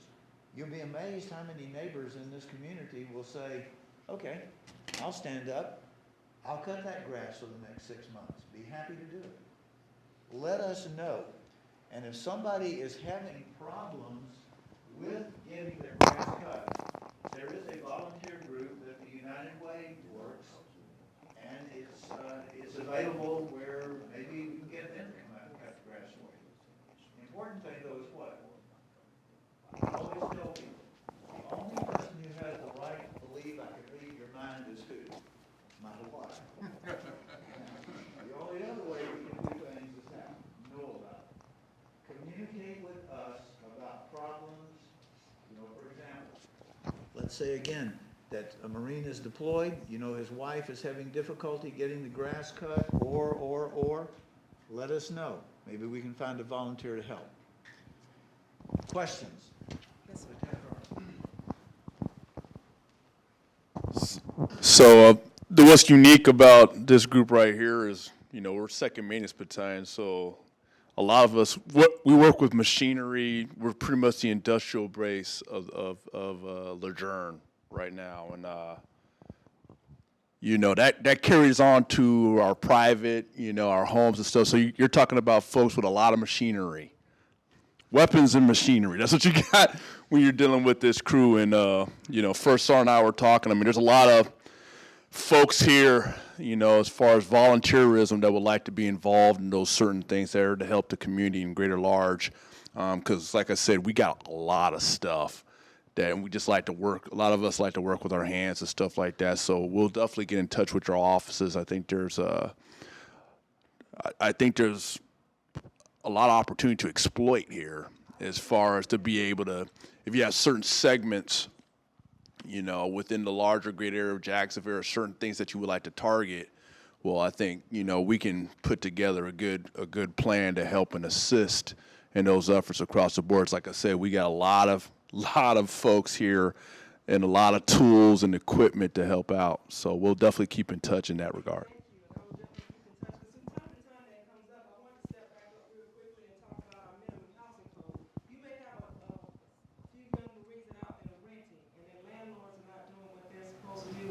make sure the property is habitable. Our office also handles that. They can call us and the inspector will go out and check that home, make sure it's got proper plumbing, electrical, the roof is not leaking, floors, toilets, we see it all. It's some of the conditions that some of our citizens live in. Our office handles those. We want to make sure that they are renting something that is decent and safe for them. So, and in some cases, if it's a homeowner, obviously, we have some homeowners that are living in some substandard conditions. We do have a housing repair program that we can provide low-interest loans and grants. And in some cases, if they fall through the cracks, if something's not working out financially, you all being able to come in and help do some minor repairs would be great, a great partnership. I got an email this morning just to touch on a program called NC, which is a partnership. It's a new program through Syracuse University, where we're working to develop a software platform that will centralize all of the resources in the community so that at any time, if a veteran or their family member, service member needs any type of community service, it'll flow through this network. So I got an email this morning of a vet that's 100% disabled and has some roof damage and his roof is leaking, so he needs some home repair. So we'll work through that program and go in and see if we can help him. If we can't, then it may be something we would call on you all to help us. So that's a good example of the type of partnerships we do. The other program that we really enjoy is our first-time homebuyers program.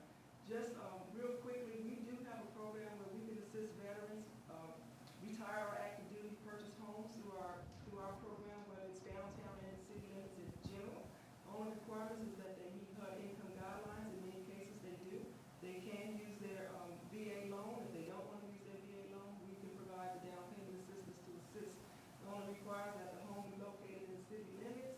It not be more than 10 years old. If it's more than 10 years old, of course, we look at the maintenance of it because we don't want them to purchase something and next month they're going to get a roof or a water heater or something that's going to bust their budget. So we just encourage you to let your troops know that the $1 million department is here for both the home ownership program, minimum housing code violations if they're having some issues with the landlord not making necessary repairs, and if your neighbors are not responding to your offer to cut the grass, let us know. We can come in and assist in those areas. But definitely want to make sure that our neighborhoods are vibrant. And for those, I always say, if you own a home, I know you want the best value for your home. And what your neighbor does can significantly impact that. We get a lot of calls from real estate agents. They're trying to market a home and the house next door looks like, it makes it difficult to sell. If you're in the business of relocating, which many of you are, that could be a problem. So we want to be able to address those. Questions? Okay, the last thing that we would mention, and we talked about volunteer activities. Many of your Marines are looking for volunteer hours. Believe me, we can come up with things. All you have to do is say, I've got, 20 Marines who need 3 hours of volunteer. I'll give you one quick example, then we'll break for lunch. About 4 years ago, had someone from the Marine Corps call and say, this is what I have, I need a project. Well, if you've ever been up around the Commons, and we're going to talk about the Parks and Recreation this afternoon, but the Commons off of Western, we've got a forest up there the city owns. Not a big forest, but we've got all kinds of walkways that you can see next to the streets. And we came up with the idea, why not cut a path through the woods? So what we did, with the help of those Marines, is we got out chainsaws and shovels and just good old machetes and cut a path 8 feet wide for almost a mile. So now what you have up there is a bicycle or a jogging trail or even an off-walking trail, off-road walking trail. Why? Marines needed something to do. We gave them a project. What I'm saying is this, if you have people who need to earn service hours, let us know. We'll find a project for them. It could be something like that. It could be painting. It could be helping with parades, anything like that. At this point, yes, sir. Sir, I think an easier way to do that would be you just let us know what you need, and then we'll fill it. I know the telephone number to call, Kevin. There you go. Anything in the way of any logistics or any directions before we break for lunch? I think we're good. We're good. I believe we're back here at 1300. Okay, thank you for your patience this morning. Feel free to pick up some things as you go out. See you at 1300. Hey,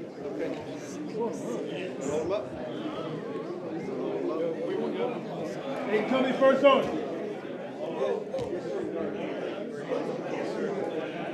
Tell me first on.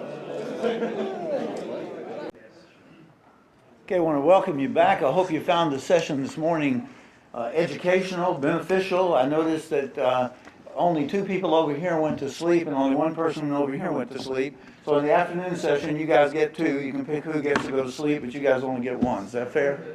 Okay. You had to laugh when Captain Bryant said that y'all would be breaking for chow and that you'd just be walking around the downtown and eating in the restaurants downtown. I said, Captain Bryant, I'm not sure you've been downtown Jacksonville lately. I said, we do have 2 restaurants downtown. I said, no, actually there's a 3rd one because you can get hot dogs over here at the filling station. So we do appreciate the fact, though, that we're able to accommodate somebody downtown. One of our goals over the next several years is to work on revitalizing downtown, and we'll be talking a little bit about that. We're going to begin by having Susan Baptist, who's our recreation director, come and talk to you about the parks and the sports and the recreation programs.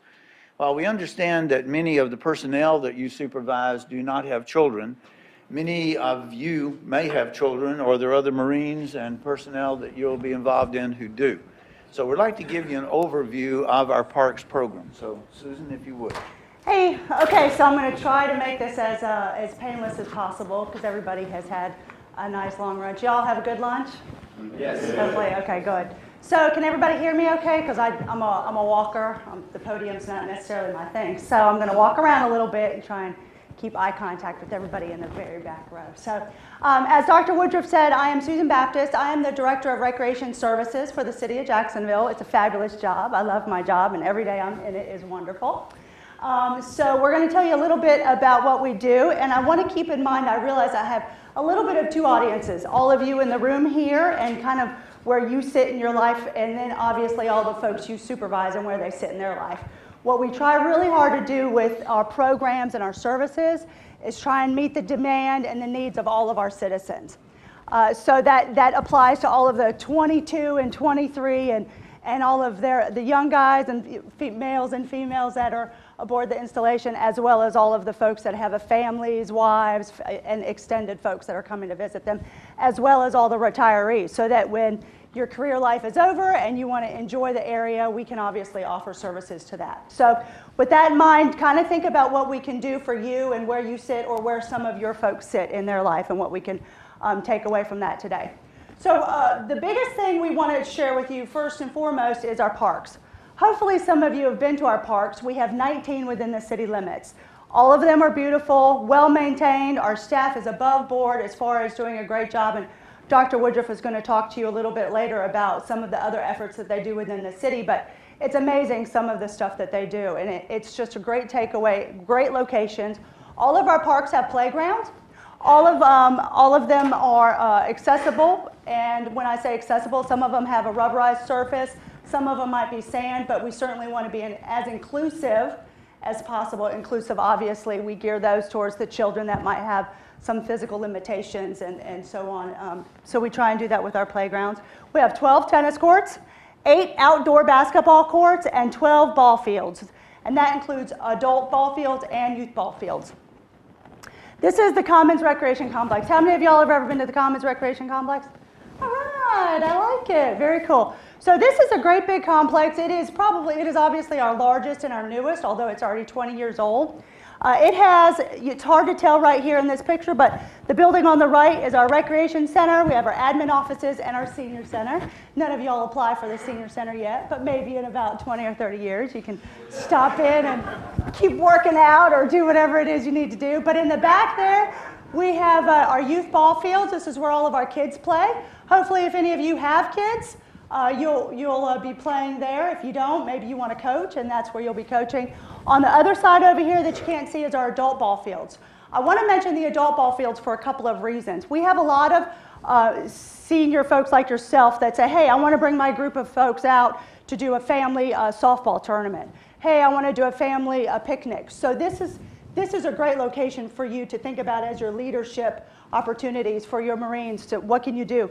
We really have a lot of you that will say, What can I do for my families? I want to bring my guys out, let them bring their families. So adult ball fields, we let you use them for free if it's during the day. If you want to do a tournament during the weekend, we would just charge you nominally as far as that goes. We have lots of picnic shelters. Same thing goes. You want you or your family maybe, or you want to share that and have a family day. We have lots of opportunities for you to do a family day, rent a shelter, and provide opportunities for kids to play on the playground and so on and so forth. One thing I will mention, and this is a funny one because we did have a group that reserved the ball field. They wanted to bring the Marines out. Alcohol is not allowed. So when the guy carried with a case of beer at like 9:30 in the morning, we said, oh, no, no, no.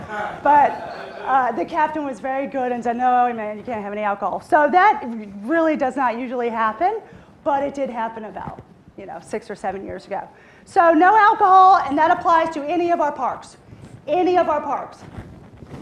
Any of our parks. I'll emphasize that. We have 19 parks, so whether it's a neighborhood park, a downtown park, the Commons, Northeast Creek, we have a lot of adult ball games that go on there. Alcohol really is not allowed in any of our parks. I think you guys all got that one, right? Okay, good, good, good, because that's a takeaway for you guys to share with your folks. So no alcohol. The other thing we get a lot of questions is dog parks. We do not have a dog park. We are dog friendly, and we don't mind dogs, but we do want them on a leash.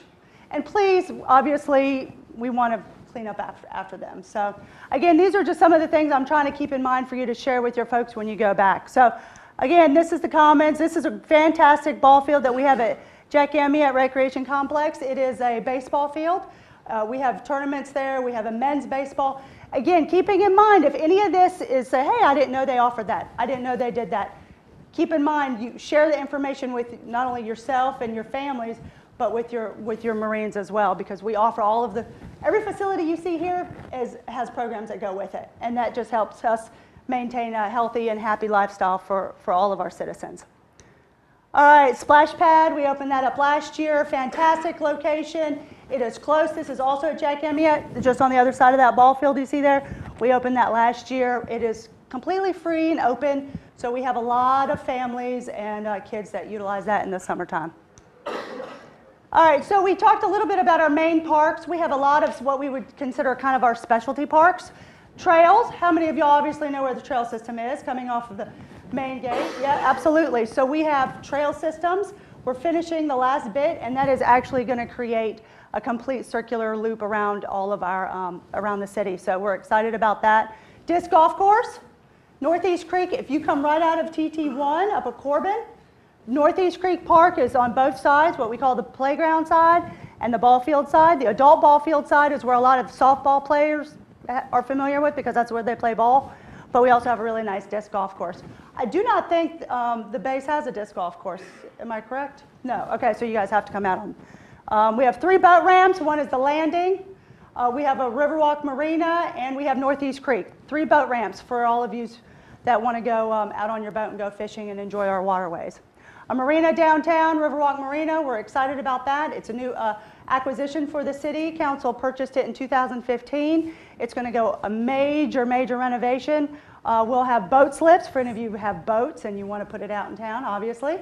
We'll have boat slips available for you, hopefully within the next year or 2 years.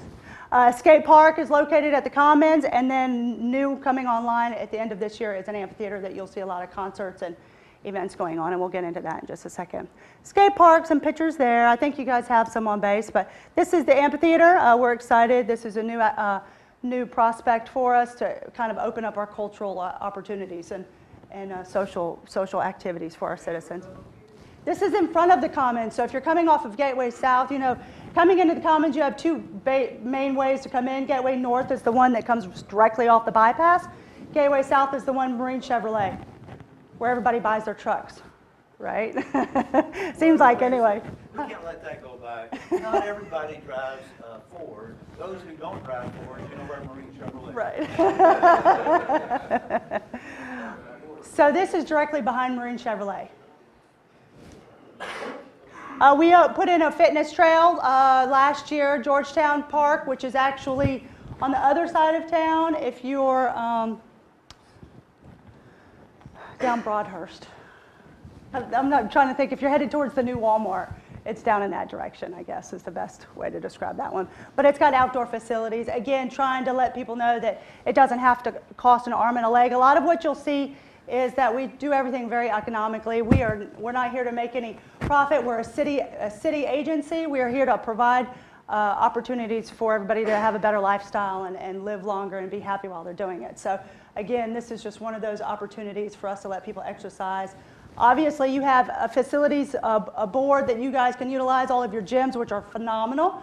But for the folks that live out on base, or out in town, I should say, and they don't maybe want to go on, or on the weekends, or in the evenings, this might be an option for them. Lots of area trails. We have a total of 19 miles. We discussed that. Challenge course is at the Commons. It's a nice one. You could certainly go mountain biking all through there. It was built with a group of mountain bikers, and they set it up, and they've got obstacles in there for you to utilize. So this is just another amenity for, we've really made a conscious effort to offer programs and services and facilities towards that younger demographic. We realize that your 20 to 25-year-old demographic is a challenge to get, because we discussed, obviously, they want to drive really fast, they want to go on their motorcycles, all of those sort of things. So we try to offer things like this to kind of gear their energy elsewhere. So challenge course, mountain bike, go have at it, and hopefully have a good time while you're doing it and be safe. Northeast Creek Park, this is the one I discussed off of Corbin Street. There's two sides to it. Jacksonville Landing, this is a great, beautiful facility that we partnered with the county and the state wildlife to put in this ramp. Plenty of parking. Restrooms are right there. You really don't need much more, and it's just a nice spot to put in your boat. So if you have friends and family and they want to go out, or those sort of things, this is a nice spot to do it, certainly in Jacksonville. Riverwalk Marina, this is the one I mentioned to you about us we purchased, and going forward you'll see a big renovation on that one. So adult programs. This is big because we certainly want to offer programs for everybody in their downtime. We have a really huge softball program. How many of y'all play softball? Do you guys play out in town? Out in town meaning out with us. So you're familiar with the Commons and Northeast Creek. So absolutely, we have a spring, summer, fall, really large season of adult softball, both co-ed, women's, and men's. So we have lots of activities for them to do. We have kickball, pickleball, and open play basketball. We also have lots of fitness classes. Obviously, for any folks that live out in town, we offer the full range of Zumba and all of those kind of fitness classes that maybe the spouses and kids and those sort of things might utilize. And then volunteer opportunities. I mentioned this because we could not do a lot of our festivals, which we mentioned to you, without the support of obviously the Marines and their volunteering of their hours and their times. The Single Marines program, they do a great job with giving us folks. And the great thing about this group in this room is that you're not afraid to work. Manual labor is not an issue. Helping direct traffic is not a challenge. Helping to park people, helping to load and unload vendors, or to help set up signs, or to help set up barricades. We couldn't do our events without the help of all of you fine folks in the room. So we realize that that's certainly an opportunity. And we will give whatever letter of commendation, any letter that might be helpful, I understand, to put in their file. We'll do all of that. If you have a group of folks that want to give time, or you want to do it as a team building opportunity, by all means, we have opportunities for you. So certainly that is something we would be more than welcome to talk to you about. As well as all of our youth leagues. We have almost 1,000 kids in our youth programs. So we find that we really want good mentors, good leaders, good folks, male and female, to lead our kids when it comes to t-ball, baseball, softball, basketball. We do have challenges with people that don't pass their background check or can't pass their drug test. But what we find is that for the majority, this group right here, and when I say this group, I mean obviously you and the folks you represent, usually it's pretty clean whistle. So we want, did I hear a snicker in there? I heard a snicker, okay. For the most part, the folks that want to volunteer with our youth program, their slates are pretty clean and they're not afraid to do the work. So again, if you think that volunteering for our youth is something that might be of interest to you or to any of your folks, we have so many kids that are in need of good coaches. We would love to have you. So even if it's an assistant coach, you know, anything, any opportunity is something that we value. Adult programs, you can see we have some classes. There's the picture of the disc golf. We have a fitness room. It's a small fitness room, so you guys have some phenomenal facilities. We do work with MCCS, and a lot of times we'll work with them on making sure that we pair up so that we're not offering dual programs, but they are able to offer some things that obviously their facilities are geared towards you guys and your physical fitness. So our facilities is pale in comparison to your all's gym, so which is rightfully so. But we do have some nice programs, nice basketball programs and those sort of things, adult programs. This is for now if you want, or in 20 or 30 years when you want to be physically active still. We have lots of things that will still appeal to you. So, or maybe your parents come to visit and you want to share with them some of the opportunities that we have. We certainly have them. Again, we have a really great softball program. We have some folks in the room that are participants in that now. Let me backtrack real quick. A lot of our services are geared towards residents versus non-residents. And we've all established that if you live on base, you're a resident. So if you do not live on base and you're out in town, as we like to call it, there are certain areas that confuse people a lot. So we'll just do a little pop quiz. If you live off of portions of Piney Green, any guesses? Resident or non-resident? Wrong. Most of Piney Green is actually out of the city limits. There's portions of it, but anything on the right side, meaning closest to like the water and closest to the main gate, is going to be a non-city resident for the most part. So there's portions of it that it zigzags. So that confuses a lot of people.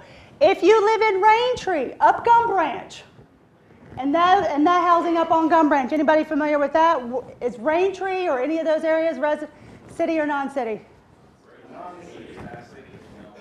Non-city, yeah. So after you, right before Raintree, it's not much before that's where the city. And what you'll start to notice now that we've had this conversation, you're going to see where the gateways are, where you'll see "Welcome to Jacksonville." Right there, there is a really nice, well-landscaped area coming into town on Gum Branch. It says "Welcome to Jacksonville." That's the city line. So everything out Gum Branch is not. How about Carolina Forest? Okay, well, you're right if you're on this side of Ramsey Road. So Carolina Forest on this side of Ramsey is city. Ramsey Road is the dividing factor. If you're in Carolina Plantation across the street, you are not city resident. So you will, and now I will say the reason I mention this is because a lot of our services, we're one of the departments that have a distinguishing factor. We offer services to all of our citizens regardless. But if you pay city taxes versus not pay city taxes, you're going to have a price difference in your program. So we try to be equitable because you didn't pay city taxes, therefore the services, you're going to pay that difference. So if you're on that side of Ramsey Road and you live in Carolina Plantation, you're going to pay the difference versus if you lived on this side of Carolina Forest.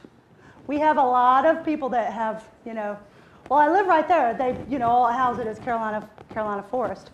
Yes, but which side of Carolina Forest do you live in? So that makes a big difference. So when I start talking about our programs, adult softball is one of those examples. So you're going to pay as a resident or non-resident, depending on where you live. And we will ask for verification on your address. So it's going to have to match up. So a lot of people will bring their friends, bill from inside the city. But if it's not your name and we can't verify it, then, So that doesn't always apply. But we do have some people that just don't want to pay that extra $15, $20. So in any case, adult programs is open to everybody. We don't distinguish. We want everybody to play. You're just going to pay depending on where you live. No more adult programs. All right, youth programs. Now, I realize that this is an area that probably applies to some of your group versus not all of your folks that you're addressing, depending on their age. Although I will say we have a lot of young spouses and a lot of young kids in this community. Am I right or am I wrong? I mean, I don't know. Y'all tell me. So we have a lot of young family members, and so a lot of this applies to them. And again, all of these services are offered to everybody, but there is a difference depending on where they live. And so summer programs we offer all across the board. We offer everything for the 4-year-olds all the way up to the 16-year-olds. We have a program for you. We believe really strongly in the fact that we want kids to not be playing on their video games. We want them out, we want them playing, we want them outdoors, we want them socializing, we want them to get them physical skills. We want all of those things that make a well-rounded young adult moving into a child, moving into adulthood. So we strive really hard. We don't want to we want everybody to be in our programs. So we offer all summer programs.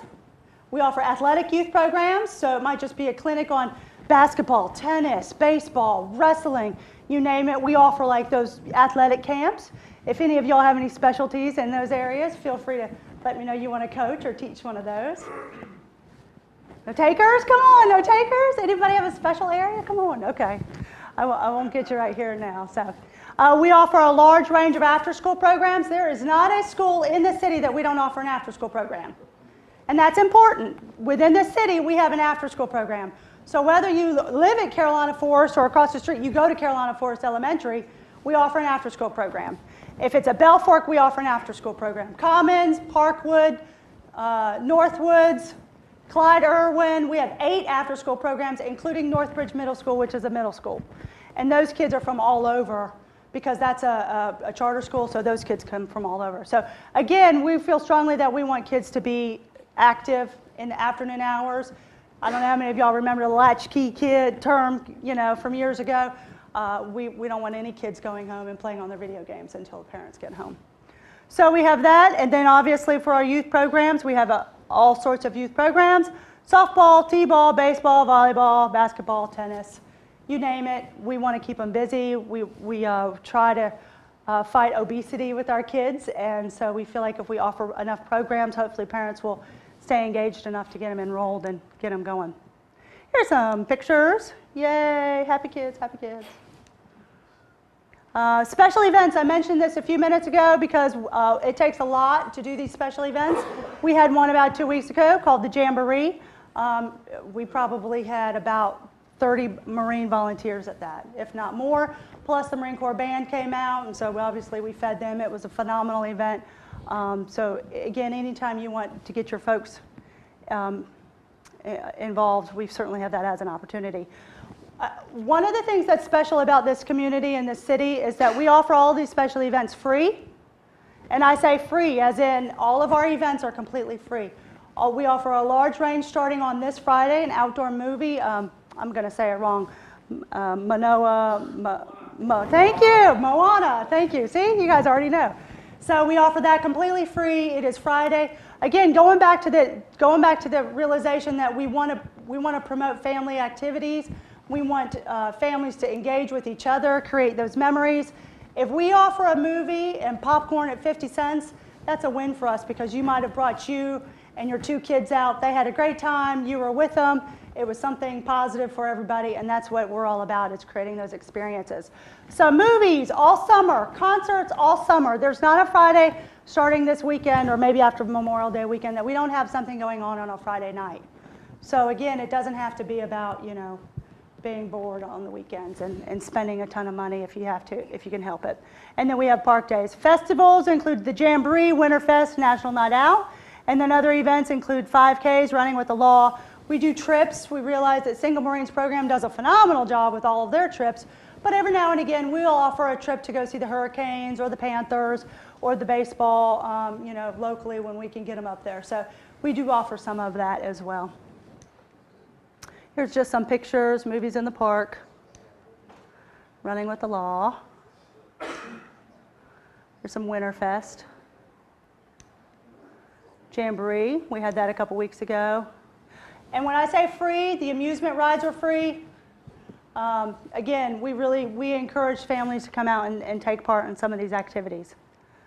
All right, so that kind of goes over some of the areas that we do. I would just emphasize, if you as leaders want to do anything for your groups, by all means, consider us a resource out there.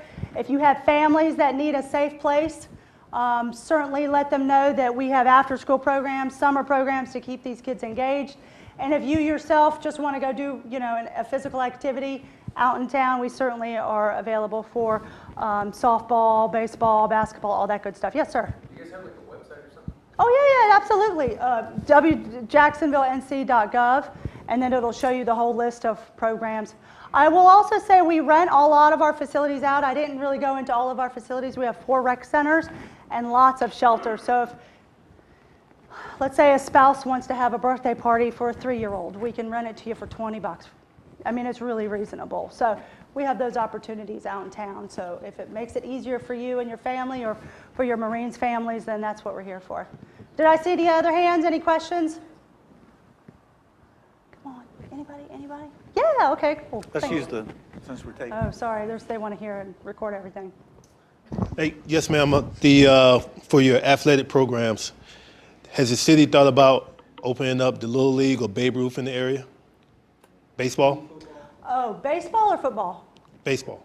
Well, we have baseball, it's just not under the Little League umbrella. So what we do is we offer it under the Southwest we call SWAC. So it's not Babe Ruth per se, but we do follow guidelines under another organization. What about football? Football, so we offer a flag football program, and we actually partner with MCCS on this one. There is a private organization that does Pop Warner, but we don't work with them. They can utilize our facilities, but they kind of offer their own program in their own league. And I should mention the same thing goes for soccer. Lots of kids play soccer. We get it. I'm good with that. There are lots of soccer players. We do not offer soccer per se in my department because the groups out in town are doing a great job offering it themselves. There's JASA, which is Jacksonville Area Soccer Association. They run it. They utilize our facilities. They do a great job.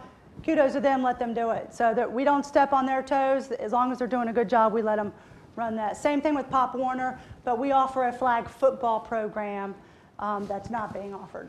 So we'll work with MCCS to offer that one. And that's in the fall. I think you had one. Yes, ma'am. Good afternoon. I was wondering if you guys were planning or thinking about opening any indoor or outdoor pools. Oh, that's a great question. Good timing on that too. So we've been working really hard on how do we do have this question a lot, and I'll be honest with you. Do you have an outdoor pool? They have pools accessible to them on base, but they don't want to have to deal with going back and forth. So we do get this question quite a bit. And we are working hard to facilitate the conversation. Obviously, this is a decision that the council makes.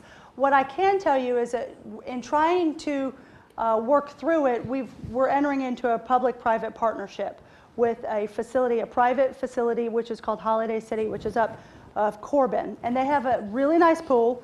And so what we're going to do this summer as a pilot program is to open their pool up. We'll operate it, we'll run it, they'll maintain it, and then we'll open it up to the public as a public pool for the hours of 10 to 4, Monday through Saturday.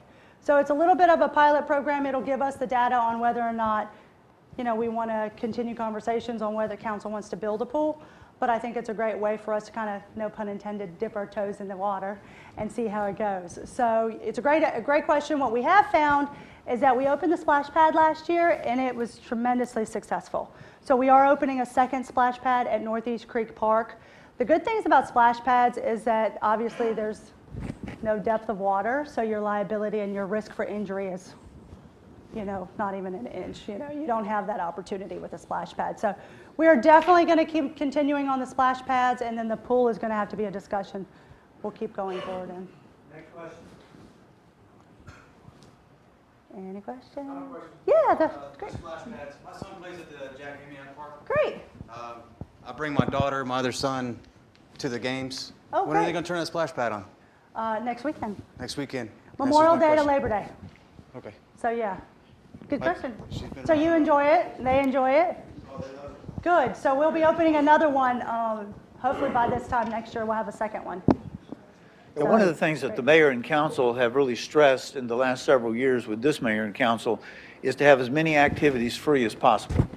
If you remember the Jacksonville Jamboree that Susan talked about, the Winterfest that comes up obviously in December, National Night Out is coming up in August, all of those things are free. Now, if you want to buy food or something, you buy that from the vendor.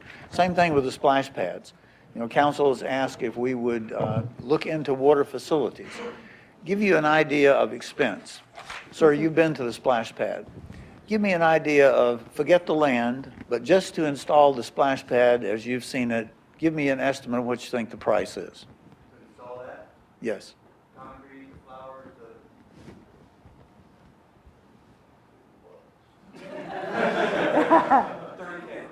You're right, it was $223,000. You know, I'm sure you could have. Probably so.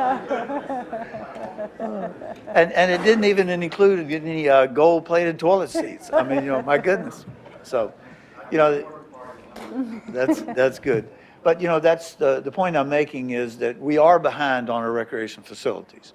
There's no question about that. The council recognizes that. Over the next 3 years, the council has said that they're going to spend $1.5 million just in Northeast Creek Park. Many of you know that park. As Susan said, it's off of Corbin, from TT.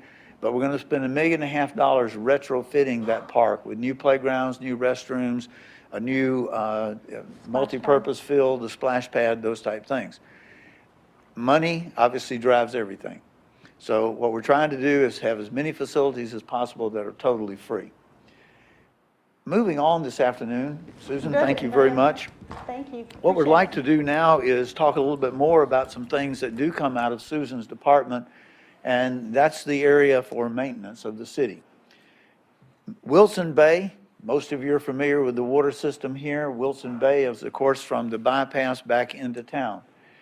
Years ago, it was where our sewer plant discharged its effluent. Great way to get rid of it. Only one problem. Sewer plant really didn't do that good of a job because it was old technology. And while the fish can take a certain degree of challenge, it resulted in the bay literally being dead. The lieutenant colonel said a minute ago that at one point he lived there on the Wilson Bay area. So he had fond memories of wonderful odoriferous experiences, is what he told me. So I believe those were your exact words too, sir.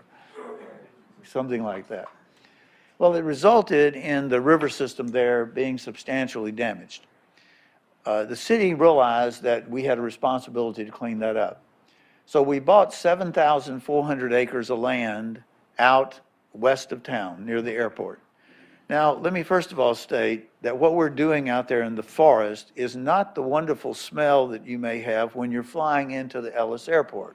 Those are because of some four-legged critters who are being raised for other purposes, if you know what I mean. But we do have now a very unusual way of discharging our effluent. Once it is treated, we then spray it on the forest. Like I said, we have 7,400 acres of pine trees, and we harvest those pine trees and reinvest the money, the revenue from that harvesting, to help keep down the prices of our water and sewer system. But pretty innovative. There's only one other system in North Carolina that does that, and it's a much smaller system. Going back to Wilson Bay, in researching how we could clean up the water, we found that our very good friend, the oyster, was a great way to do it. Oysters, if you know, are great to eat. And you may not want to eat them after you hear the rest of this presentation. But the interesting thing is, what did they do? They're basically little water filters. They take it in, they push it out. They take it in, they push it out. Well, by putting in 3 million, literally 3 million oysters in the bay, it resulted in significant improvement. We also put reverse aerators, which instead of blowing it out into the sky and having it fall, it created what we'll call an underwater current that oxygenized, anyway, put oxygen in the water. And through that, we have restored the wetlands. We have got new life coming back into the downtown area. We still have the old sewer plant that we're currently coming up with some adaptive uses. But I will tell you, 3 years ago, we had shrimp return to the downtown area. We now have fishing tournaments in the downtown area. Colonel, I'll bet you in the days you lived on Shoreline, you never thought you'd see that. Okay. Quite a different experience. One of the things that we are doing with the sewer plant, though, now that it's been deactivated, we're going to retrofit it, and one of the first actions which council has approved and will begin construction in September or October of this year is a Sturgeon City Environmental and Civic Education Center. It will be a facility where if you have a marine ball, it's going to be able to seat 450 people with a dance floor with round top tables. If you want to have a seminar and you need to be able to sit 500 to 600 people, it'll be able to do that. It'll have 3 different sections, so you can have small groups or large groups. And again, it will also be for educating young people and adults about environmental quality and environmental responsibility. When you look at Jacksonville, one of the things that this mayor and council has really stressed is cleaning up the city. Interestingly enough, Western Boulevard, which we mentioned before, is the main road of town. Well, guess what? It doesn't belong to us. It belongs to the DOT, Department of Transportation. Who mows the medians? Well, guess what? Nobody used to mow them because they didn't have enough money. City Council said, that just doesn't work. Having your main street of town with 4-foot-high weeds all summer long just doesn't work. So over the last 6-7 years, the mayor and council have stressed that we are taking over the maintenance of this city. It is our city, even though the DOT roads may be in it. So as you drive through the community and you see all of the landscaping and the improvements that are going on, the litter that's being picked up, the curbs that are being cleaned, areas that don't have landscaping that are now having landscaping, this is the priority of the city to change our image to be a clean city. We've had several Marines who had tours here before who've come back, and what they've said is that Jacksonville has moved from one of the dirtiest cities they ever saw to one of the cleanest cities. And we're proud of that. We do not want to be known as an embarrassment. And not only, it's your home. When your family comes to visit, we want them to feel good about the community you live in. Not just the crime rate or the restaurant that you got to go to, but how does the community actually look? Having a front porch appearance is important. Now, I don't know about you, but I grew up with a grandmother who said, the first thing you do every morning after brushing your teeth and making your bed is what? Sweep your porch. Now, we grew up in an agrarian area, and that's what farmers do, among many other things that farmers do. Well, these are our front porches. And the mayor and council are serious that we are going to do a better and better job every opportunity we get to make the city clean where you can be proud of it and you can display it. These are just continued examples of the landscaping work that's going on. Some of our major projects that are going to be occurring in the next year.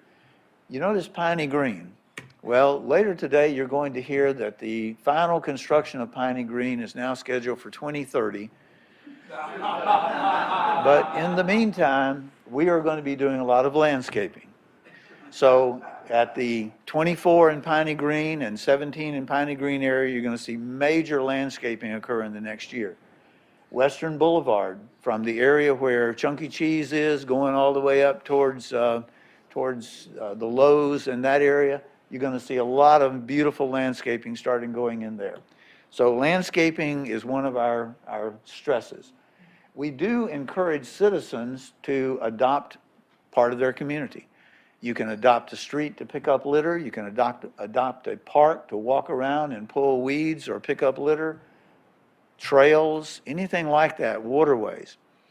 One of the things that's interesting in a system like ours is how much litter gets blown away. Now, one of the questions y'all are always going to ask is, what can you tell our Marines that you need help with? Well, if you pardon the bluntness, one of the things we need is keep your butt in your car. You know what that means? You got it. Keep your butt in your car. How many times have you pulled up to an intersection and you've seen anybody, not just Marines? I mean, I saw a 93-year-old woman driving a Rolls Royce the other day, and she rolled down her window and went right out there. And I called my grandmother and I said, look, don't do that, please. Okay. So, but if each of us take responsibility to keep the litter in the back of our pickup trucks, make sure that when we carry garbage bags, we tie them tight. We live in a community that the Wright brothers picked for their flight. You know why? Because they knew the engine was not strong enough to fly the plane. They needed a place that had a natural wind every day at 25 miles an hour. That motor didn't fly that plane. They simply picked it up and the wind blew it 200 yards down the way and they said success. Well, that's a challenge for us every day, isn't it? Because of all of the litter that Mother Nature, through the wind systems here, impact our community. We also have memorial and honor areas. Doesn't matter whether it's a member of your family or someone that you just want to honor. That person doesn't have to have passed away. We have the ability for you to donate benches, bricks at the Freedom Fountain, plants around town, trees, all of those type things. And of course, you can see, this is the Riverwalk Park downtown. You can see the effort again that we do. Again, right next door, we have the Freedom Fountain. You can buy a brick. You can put someone's name on it. We have a number of special ceremonies that occur there, everything from weddings to pinnings, any type of graduation pictures, those type things. Susan mentioned earlier and showed you a picture of the Jacksonville Landing boat facility. The little red box there is a project that we will start in October. We're going to build a welcome center so that as we have downtown events or if people are simply coming in and they need good restrooms, while we have restrooms down at the launch point, we thought by upscaling them a little bit and building more of a welcome center that this would be something that people would enjoy. And those are just different perspectives of it. She mentioned the Riverwalk Marina. Well, this is what the marina basically looks like today, and it is going to one day be a beautiful new facility. It will have, instead of broken down docks that sometimes float and sometimes don't, it will have 17 floating spaces, all for rent for the public. It will also have a kayak launch point. There is a vendor there that you can rent a kayak from, but if you have your own kayak, you're able to use that free. You don't have to rent a kayak unless you actually need one. You know that through the Memorial Gardens, Susan has already mentioned about the trails. We're finishing that. Northeast Creek Park, here is a project that we will also begin this year. We'll spend about $500,000 on the playground side, putting in new restrooms, putting in new playground facilities, an exercise area, a ropes course. At this point, that's kind of an overview of some of the capital projects that we're going to be doing. We can take Anthony Prinz next. He is our transportation director. I'm assuming that while I'm up here dancing, Anthony will suddenly appear from one of the doors. But if he doesn't, then I will continue to dance, and we will see if we can get him. Is he on the way? Here he is. Okay, good. Sorry, I'm late. This happens all the time, doesn't it? Actually, you're 3 minutes early according to the schedule, but that's good. 3 minutes early. That's good. Okay. All right, Anthony is going to talk to you about our transportation system. Anthony? Thank you. Good afternoon, everyone. How we doing? How long have we been in the seats? An hour and a half? 2 hours? At this point, 42 minutes. We squared away? We need a stretch break? We just want to push through, right? Yeah, all right. Hoorah. Well, transportation is interesting, right? So this one isn't going to be too challenging for you. First of all, what I wanted to say is that, I know this is kind of taking a civics lesson 101 through a fire hose. For the past 3 hours or so, you've been inundated with information, right? And there's no way that you're going to remember all of it. It's just not possible. But the one thing, if I was you, I would really take away from this is that the city of Jacksonville spends a lot of time, effort, and money leaning forward in some very specific areas that we feel are important to quality of life. Not only the quality of life for our civilian population, but also the quality of life for our military partners aboard the base. So you heard from the chief this morning about public safety. I heard there were lots of really good questions, right? How to keep yourself out of trouble with your pistol and where to park when you're deployed. We heard from Susan about rec and parks. Who else did we hear from? CD? Just a whole bunch of people, right? The point is, transportation is also one of these areas of emphasis for the city. And the reason is, of course, it's one of the only pieces of infrastructure that really touches almost everybody on a daily basis, right? Excuse me, my glasses are fogging. If you haven't noticed, it's hot outside. I just got back from lunch. So, continuing with that idea of leaning forward, from a transportation perspective, we spend a lot of time planning, right? And why is that? It's because you have to do the planning up front, so that you know how to address the infrastructure over time, not only to meet the needs of today, but meet the needs of tomorrow as well, okay? So right now we have 2 full-time planners, and what they do is very simple. They analyze the existing system, they identify deficiencies, come up with projects to address those deficiencies, and then they go out and find money to put these projects on the ground, okay? So we look at road projects, safety improvements, efficiency improvements. We also are multimodal, meaning we don't just focus on roadways. We look at buses, bicycle, pedestrian, et cetera. And the way I characterize it to folks, basically planes, trains, and automobiles. If it carries people, we plan for it. So the question remains, so if we do all of this planning up front, why is Western Boulevard the way that it is, right? I mean, I know it, you know it. Western Boulevard is kind of a mess right now. And in fact, this past Friday, we counted about 67,000 vehicles on Friday. Well, yeah, I said that. This past Friday, we calculated or counted 67,000 vehicles on a roadway that's designed to handle about 40. Okay? Just to put that into perspective, about 3 years ago, when we last sampled the volumes, it was at about 37,000 vehicles per day. So over that 3-year period, we've seen about a 30,000 vehicle per day increase in the volumes on Western Boulevard. And so simply put, that's the reason why we're not able to accommodate the growth. We can't, it's almost impossible for us to plan, design, permit, fund, and execute the infrastructure to keep up with growth of that particular nature, okay? But the good news is we are planning and we have funding for about $200+ million worth of projects over the next 10-year period. Many of those projects are on Western Boulevard. So intersections like Gateway North, Gateway South, Carolina Forest, Henderson Drive, all of those that are quite a challenge right now, there will be substantial investment. We're also looking at expanding the Jacksonville Parkway. So those of us who use that facility know how great it is to get around traffic.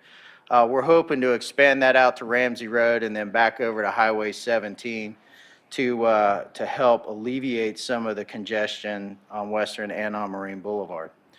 From a military perspective, we got a couple of projects lined up here. First is the interchange at the New River Air Station main gate. So that's going to build a grade separated intersection with all the ramps and the loops and everything right there at the main gate. And then it's also going to install some improvements just south of there at the Douglas gate. And then also improvements to Lejeune Boulevard. If anyone here lives in Midway Park, does anybody here live in Midway Park? Okay. If you do, this is going to be an exceptional project for you because right now it's a challenge to get in and out of Highway 24. We've heard it from the command staff. We've heard it from everyone. Something needs to be done out there. Well, work is in process, and we're also going to look at some other safety improvements along the greater Lejeune Boulevard corridor. But again, the planning, it does take some time. It does take a lot of effort, and it takes a lot of money, but the improvements are on the way. Shifting gears here to talk about public transportation. Currently have 4 fixed routes. These are the routes that primarily serve the civilian population. So these buses don't actually cross the fence line and go on to Marine Corps property. But we also have 2 express routes that are specifically designed for that purpose, okay? One of the routes is the Scarlet route, and it goes from the city onto the base, main side, then all the way down to Courthouse Bay and back, okay? So that's quite a round trip. Takes about an hour and a half. There's another route that serves the Camp Johnson, Camp Geiger, and New River Air Station side of the house. That one's a much shorter turnover time. That one's about an hour. But all said and done, we served 19,000 Marines last year, roughly. And the purpose of that really is to capture those folks who either cannot afford a car or are not allowed to have a car. You know, we know, I'm sure many of you have been in that situation before, right? So it gives them the opportunity to get on a Jacksonville Transit bus for a very low fare, okay, $3 each way. And I can't even tell you how much a taxi cab from Courthouse Bay to the Jacksonville Mall would cost, but it's likely to be a small fortune.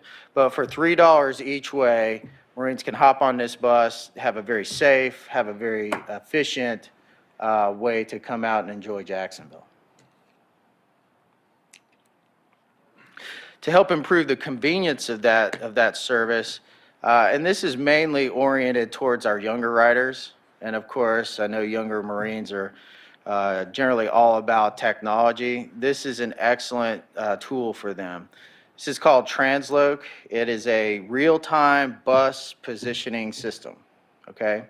So it's like Google Maps on your phone that'll show you in real time where the bus is, where you can pick it up, and where it'll take you to, all right? It's free. All you have to do is go to your Apple iStore or your Google Play, whatever it is. And then, as you can tell, I'm not very technologically inclined, but download this thing. It'll recognize exactly where you are. It'll load the routes for you, and it couldn't be any simpler. It'll tell you to the minute how long it's going to be until your bus arrives, and then how long your trip's going to take to get where you want to go. One improvement that we're looking to make to the transit system, hopefully within the next few years, is to construct what we call a multimodal center, okay? And as you know, many young Marines come to town here either on the Greyhound bus or on the Amtrak bus, mostly on Greyhound, right? And up to this point, really, there is no one centralized location to welcome them to the community. When Greyhound was over on Onslow Drive, you would see them wandering around over there trying to figure out where they're supposed to go. We were able to move that location over here to the downtown area, closer to Camp Johnson and other, primary destinations. But, we still have the same problem. They get off the bus, sometimes hundreds of them at a time, right? And they're trying to figure out where they need to go. This facility right here would allow for them, there will be an information aspect of this, the receiving area. They can get off the bus, they can go into the multimodal center, get information on where they need to be going and what services might be available to them as new Marines in Jacksonville. They could also rendezvous with Jacksonville Transit here if they want to and go out and see the greater community. Or they could, get a cab. There will be a taxi stand at this location. Of course, you can only imagine Uber is going to be all over it at the same time. But also, this is a great location for them to be able to exchange among those services, right? So say you have a Marine that's wanting to leave on a Friday, hops on Jacksonville Transit, comes to the multimodal center, and from there he picks up his Greyhound bus to go to New York City. Okay, so not once does he have to get on a taxi. The whole service is very affordable, it's very convenient, and it's safe at the same time. Shifting gears again, we'll talk a little bit about traffic signals. So a few years ago, the city partnered with DOT on a roughly $7.2 million construction project to update all of the traffic signals within our community. Actually, not all of these traffic signals are in the city of Jacksonville. Many of them are outside the city proper in the unincorporated county. And in fact, 5 of those signals, most of you probably are not aware, but we manage 5 traffic signals on the base. The one at Holcomb and Brewster, and several of them on Brewster Boulevard as well. So it may or may not have been a good thing to tell you that, but it's one of those areas that we're partnering with the base and of course trying to make things more efficient and more convenient for you as you travel, across the fence line. We have 44 traffic monitoring cameras, and I heard there was a question about that earlier, so we'll get to that in just a minute. The one question that we get all the time is, of course, are you going to send me a red light ticket? And the answer is no. We'll watch you cruise right through the red light, but we do not have the authority with that system or the capability with that system to send you a red light ticket. That's what you should have told us. Yeah, sometimes it's better just keep your mouth shut, right? And then we also have 9 digital message signs. You've seen them, I'm sure. Adverse weather conditions, amber alerts, so on and so forth. And really the whole purpose, $7.2 million, 2.2 million the city share, that's a lot of money for us. The whole purpose of this is to improve travel time and safety, as a means of improving the quality of life for our residents, And we do that by being able to have local control over the signal timing at every signal throughout Jacksonville. So, for instance, a 96-hour holiday came up. Before this investment, all the signal coordination, well, what little there was done through Raleigh. Okay, and so, Raleigh's 100 and whatever miles away, 130 miles away. They would have no clue. And for those of you who were here before 2012, 2013, you remember the days of having to sit on the base for an hour and a half to get off out into Jacksonville. Well, that wasn't good enough for us, right? And we felt that with the leadership of the city council and city management, we felt that as a government, we could provide a higher level of service. And that's in fact what we're doing today. With the improvements of Wilson Boulevard, with the ITS system, well, we call this ITS, Intelligent Transportation System. Hopefully you're not realizing those extended delays that you used to have several years ago. So really quickly, just in graphical form, how this thing works. Before we did the project, all of the signals were designed to work together, but they didn't quite because they couldn't talk to each other, okay? And it's exactly like if I asked you what time it was, everyone in the room here, each one of you would probably have a different time to give me, right? We'd probably be within 2 to 3 to 5 minutes, but that's not good enough for a traffic signal. Because if it's 5 minutes off, then it's completely out of whack with what's going on around it. So that's what is the critical piece of this infrastructure, the communication aspect. Now we run miles and miles and miles of fiber optic cable. We got fancy computers out there. We've got it's an awesome traffic center over at the police station that we use to actively manage all of the signals, okay? So first of all, we're able to synchronize the clocks so that all the signals agree upon what time it is and they can cooperate together to move traffic, okay?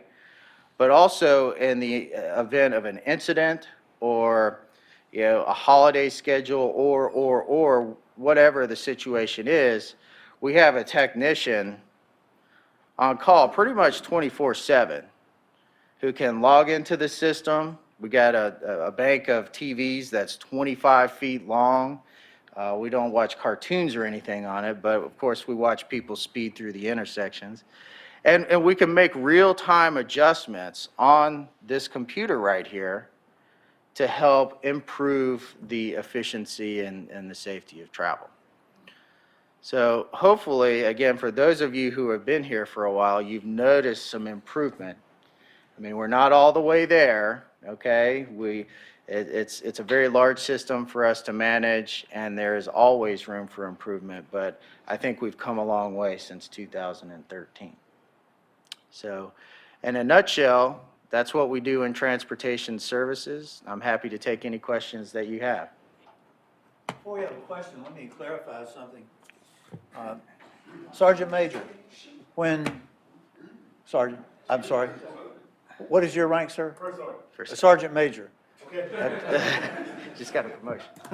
I mean, Colonel, that's okay. It's kind of like a field promotion, correct? He's in the boat. That's good. Well, let me do it this way. When the first sergeant asks you what time it is, what's your answer? Your answer is, First Sergeant, what time would you like for it to be? Is that the answer? Sometimes. Okay. Well, unfortunately, like Anthony said, when we ask our traffic signals what time it is, they all gave different answers. Now, it's one answer. With that, let's go to some questions. There was a gentleman in the back. And by the way, congratulations on the promotion. I'll talk to General. So I just had a question about your multimodal approach that you guys are planning on. Do you have any plans to put any kind of like a shuttle service out to OAJ? Because every time I got Marines going on leave, like everyone wants to fly out of OAJ. And my first question is, how you getting there? Because I know some of them don't have cars, and who's picking you up? So if we had one of those shuttle service, it'd be a lot easier where they could hop on and go out there and be super smooth and easy. And be, sir, I'm taking the shuttle. I'm like, all right, good. There's absolutely no question. That would be a great thing for us to have. And in fact, that's the #1 request for additional transit service that we get. The only challenge is coordinating all of that.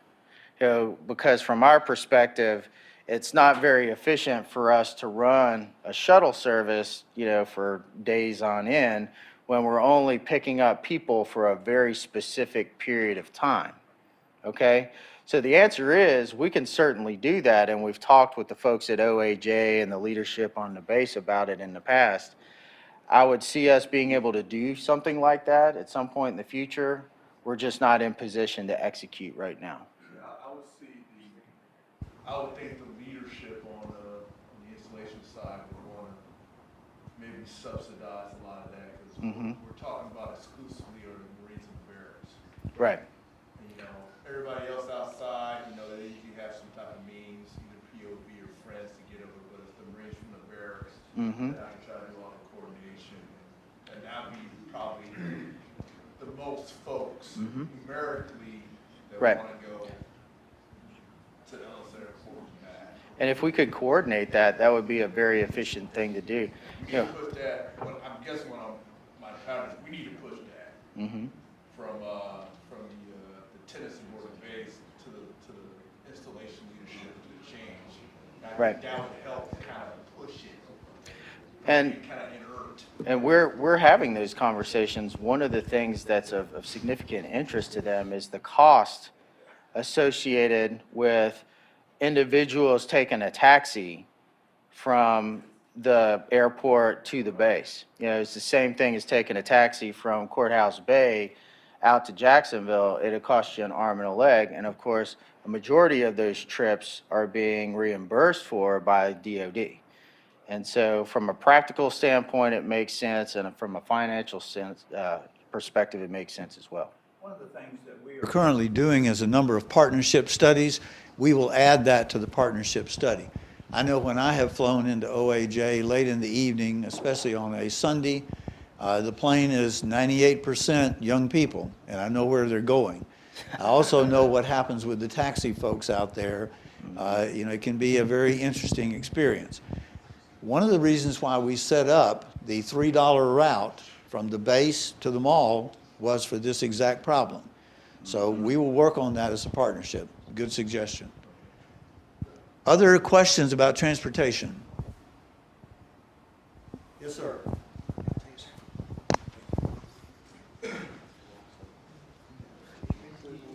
Good job, Kirkenow. Is there any plan to adjust the traffic as far as major highways or interstates through the area to get us faster to Raleigh or anywhere else outside of this area? Not saying I don't like this area, but Raleigh's a lot of fun sometimes. So. Well, access to Jacksonville, no question, is challenging. And what I tell people a lot of times is that Camp Lejeune is the largest, and I still say Lejeune, I know that others say other, but access to Camp Lejeune is the largest military installation that does not have access to the interstate highway system. Okay? And for those of you who are, interested in transportation, you may know that the whole purpose of the interstate highway system was originally intended for defense mobility, right? So it's actually titled the National Interstate Defense Highway System.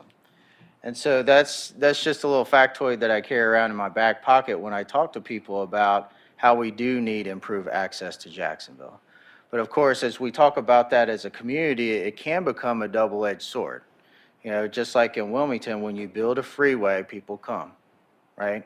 And as more people come, the more constraints, the more pressure tends to mount around the perimeter of the installation. So the answer is yes, we need to pursue that, and we are in the process of pursuing it.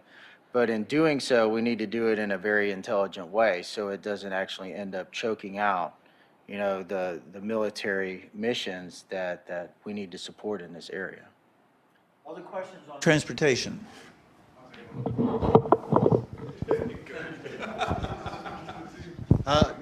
The Traffic Operations Center, gentlemen, that sits in that thing and sees the 25-foot wall of TVs. Is any of those TVs focused on the end of the bypass where Cheddar's and across the street from the Commons? Yes. Okay. Can we focus those cameras about 1630 to 1700 and watch that traffic pattern and how individuals like to come in that straight lane and cut everybody off It's in that turning frustrating, lane? isn't it? So you must live in Carolina Forest, too. I do. I live in Carolina Forest. So the immediate solution to that is we're going to do some pavement marking adjustments out there so that both of the full lanes go into the left turn and to the through left. So that if you wanted to go right or if you wanted to go through into the Commons, you would only have that short taper of a lane. So that's going to prevent a lot of that from happening. But over the long term, what's going to happen is we're going to widen that whole intersection. And at some point, there's probably going to be an interchange in that particular area. I mentioned the Jacksonville Parkway project. That is one that is going to drastically, this second one here on the screen, that's a project that's going to drastically change the way that whole area operates. So we're going to extend Jacksonville Parkway around behind the Commons. So the intent is maybe take some of that left turning traffic off of Western, right? Particularly those folks who want to go up to Carolina Plantations, send them up to Ramsey, and kind of leave the Western Boulevard corridor for folks who are going to Carolina Forest or just to, patronize the businesses in that area. One other thing we can do, before Wilson Gate was ever even planned, we had a constant complaint about lane jumpers getting into the main gate. And you know what I mean by lane jumpers. We put police officers out there who started giving tickets. So we can talk to the chief about putting traffic units out there and also put up the message board that says, lane jumpers are going to get tickets. Because I've seen that happen where it's backed up all the way around the curb, and somebody will come in the right-hand lane as if they're going to go straight and suddenly jump in. So we can talk to the police department. We call that positive reinforcement, right? Any other questions on transportation? So I'll put in a plug for the traffic signal system. If you have any comments or complaints, please go to the city's webpage. I tell everyone that you're our eyes and our ears out there. We can't physically monitor the entire system every minute of the day. So if you see something wrong, go to the webpage, send us an email, give us a call, report whatever you see, and we'll go out there and we'll fix it. Thank you so much. Okay, we're in the home stretch, and talking about that, what we'd like to do is take about a 10-minute stretch again. We have some refreshments outside, so if we can be back, let's say at 12 after 2.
Anything else you need? No. She's got the message that if you have a lot of, if you have some time, she'll go back to former government. Okay. She'll be listening for your cue.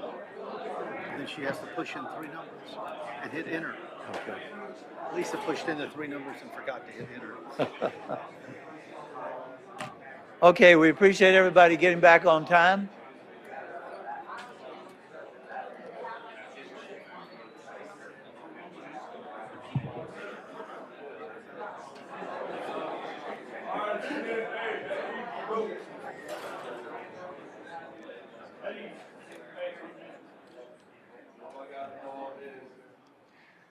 Let's talk a little bit about collaborations.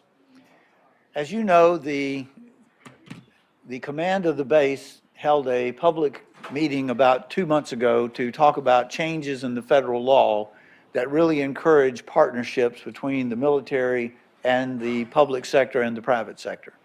Here are just a few of the collaboration studies that we're currently doing with the base. You've heard Anthony talk about traffic signals. Susan's talked about recreation. We're also talking about sharing facilities, just like we're doing today. The transit system needs to be expanded, whether it's to the airport or whether it's on base. Water and sewer systems, bus tours, base tours, other things. Mental health is one of those issues that you face every day and we face as a community.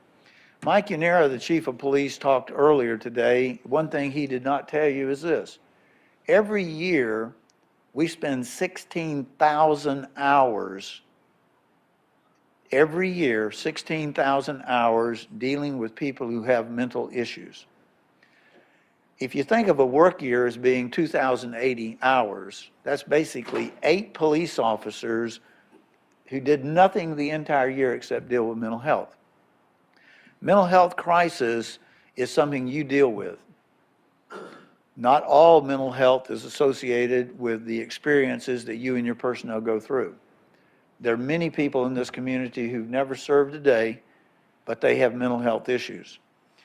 As a community, the city and the county have set up a task force to try to create a facility here which would be a crisis facility.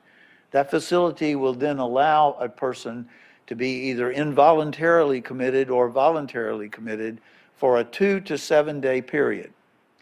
Now, I know that the base currently has their own facilities, but mental health, whether it's drug-related or other cause, is something that we as a community are addressing in partnerships.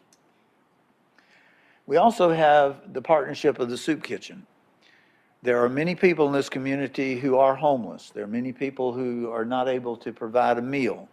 The city this past year has made a donation of $250,000 to Onslow Community Outreach to buy the old Piggly Wiggly building over here off of Hargett. It's being retrofitted now so that you'll have a larger homeless shelter and you will have a soup kitchen. Many of the people who are homeless in this community, if you pardon the bluntness, they want to be homeless. They don't want to be housed in a homeless shelter. But there are others who need that homeless shelter, and the city is addressing that. On partnerships, we have really become involved through our tourist development tax. TDA, Tourist Development Authority, if you rent a hotel room here, you are charged a bed tax. It's 3 cents on the dollar. Actually, it's 6 cents on the dollar. 3 cents goes to the county, 3 cents goes to the city. Well, among the many things that we do with that money, which is basically $800,000 a year that's generated from that tax, is we support activities that support you. How do we do it? Through advertising. We can give grants, which we do, to the whether it's MCCS or whether it's a private group or whether it's a nonprofit. You know, it's just like the big event that's coming up this coming weekend. We give advertising grants so that we can get people in. We also give grants to help people learn how to do a better job in running their nonprofit activities.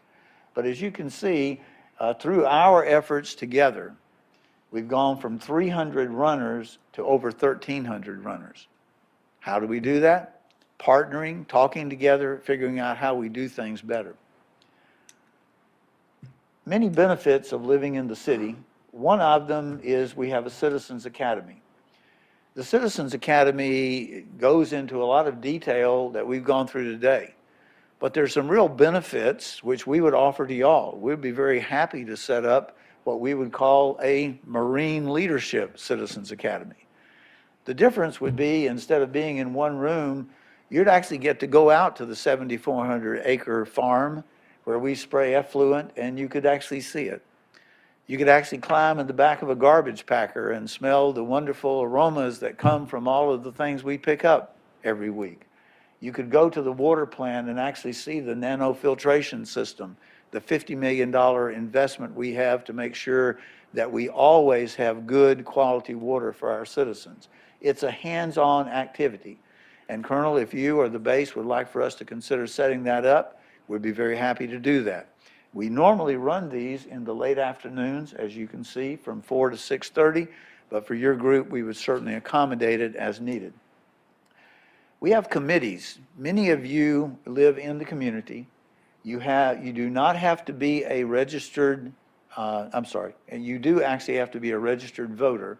But I would also say this, if you are not a registered voter and you are military personnel, we could certainly ask the city council to give you a special exception because we recognize you do live in the community. But we have a lot of advisory committees that work with us. Planning, environmental and appearance, water and sewer, rec and park, community development. We also have a youth council. We hope that some of your children get involved in that. They meet right across the street in a building that the city owns. It's called the Youth Center. We try to build leadership skills. We try to help the high school students really prepare for leadership positions.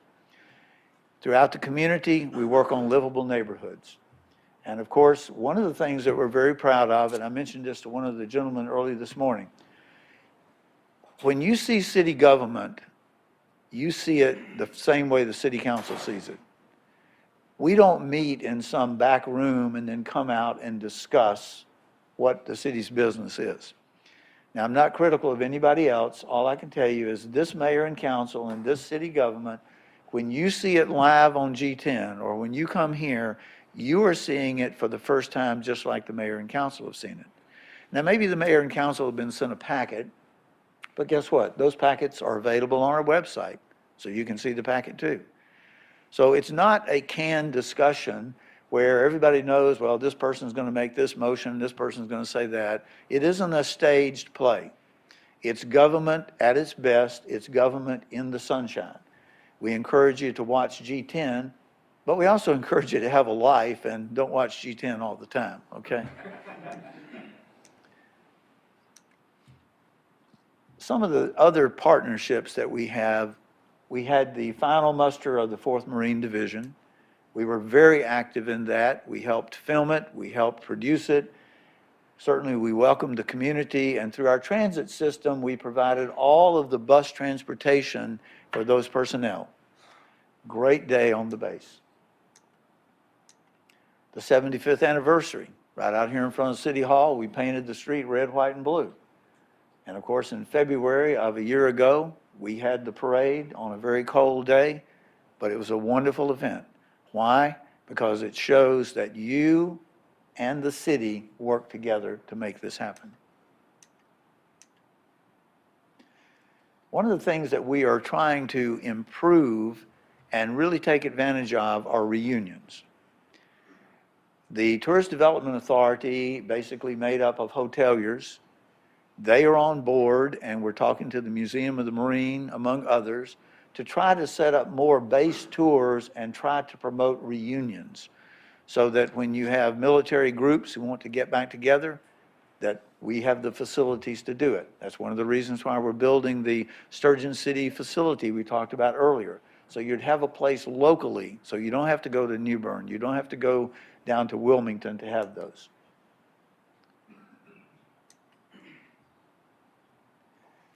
Obviously, we look at return on investment. For every dollar that we invest in those, you can see it's a tremendous return. Tour development, we have talked about. Obviously, setting up base tours is a challenge. Why? Because the base has to be secured. Even so, we're working with the base leadership to figure out how we can set up just civilian tours. Now, they don't have to tour everything that's on the base, but on the other hand, there are certain components of the base that just the average citizen would love to be able to get on the bus, get through the gate, and see certain aspects of it. That helps the citizens understand better what you do every day from a training standpoint. NC Serves, we've talked about. Ron Massey, the Deputy Director, he is the retired colonel in the Army that we mentioned earlier. Ron has helped us set up the NC Serve. That's a statewide system that is trying to give more integration and more connectivity to the various services that military personnel and veterans need. One of the things that the city is very proud of is the NC for Me program. Many of you have not heard of that, but what that means is that as exiting military personnel go out, they're looking for jobs. It's very difficult to find the transition from being active military to a civilian job. This program was set up through the city of Jacksonville. This program was set up through the city of Jacksonville and the governor's office to try to find the transition connectivity that needs to occur so that as people are exiting the military, that they have connections with jobs. Our group, Kimberly Lindsay, our HR director, was the one who designed this. She came from Virginia, where she helped design the Virginia system. She talked to Governor McCrory when he first came in. He agreed that we needed to do something like this. But I want to let you know again, this didn't just come out of the governor's office. It didn't come out of some state agency. This came out of your city government, who is trying to help you and your personnel as you move away from your military career to find your next career. Comment was made earlier about transportation. One of the difficulties Jacksonville has about securing any other type of industry other than call centers, lack of connectivity on the highway system. You go up to Wilson and in that area where you've got 95 and 40, I mean, they're building 100,000 square foot warehouses, million square foot warehouses probably. We can't do that. Why? Nobody wants to fight traffic in order to put an industry in. From the time the product is made to the time the product is on the highway, in today's logistics, it's less than 24 hours. And you can't waste time getting out of Onslow County to drive 100 miles or even 50 miles to an interstate. And sir, you hit the nail on the head. That's one of the challenges that we're going to have. If we're going to have better economic opportunities for this community, we have got to find a way to get an interstate connector here. This is a very good point. We've been through an awful lot with you today, and I know that y'all have, the old adage in church is that the preacher should never talk longer than the posterior can withstand. Okay. At this point, though, what we would like to do is just take a few minutes to open it up to any questions that you have about anything, and we will try to answer it. I'm going to ask Ron Massey to come up and help me with some of these answers. He does all the hard stuff. I do all the easy stuff. Colonel, that's the way you like it too, isn't that right? Okay. So, general questions about anything going on in the community, anything with city government, any suggestions, because we've had 3 or 4 suggestions in the break time that have come up, and we will look into those suggestions. So let's start. Who has the first general question as we close? Captain? Sir, more for, when will I be able to pass the link out to all staff and officers here for the video? The gentleman behind that wall will come in about 3 minutes, and he'll answer that question. Okay? Let me just make a comment about the NC serves. You know, that's an up and coming thing. It's occurring, as Lily mentioned earlier. It's under the guidance of University of Syracuse, of the Military and Family Center up there. But there's multiple locations, and it really is. It's online. You know, you can just Google NC Serves. And NC Serves Coastal. It's a way for military, veterans, and their family members to basically go in and register if they're in need of some services. It's going to parallel, you know, or like the MCCS is going to become a provider, because people that register and need a service, if they're eligible to go to the MCCS programs, they'll be referred to them in that. But it's a managed kind of assistance program. So, you know, it's a tool that all of you as leaders can let your folks know about, and then they can go directly, or a family member can go directly. You know, sometimes it's hard to get the word to the family members in that, but this is just another tool. And I encourage you to get familiar with that. It's only been in operation since about November, so they're still building their network. But like, for example, where Lily talked about home assistance, down payment assistance, we're one of the providers. So if someone was to go in and say, look, I'm trying to buy a home, you know, I want to live in Jacksonville, they could be referred to us. So it's just another way to get a person with a need connected to a service provider. Glenn, you want to talk about the link? Well, we'll put it up and give it to you in a private link on YouTube. And we'll email your leaders there to have When? that. It'll take us about a day. Okay. So about Friday, let's say. Questions about anything? Yes, sir.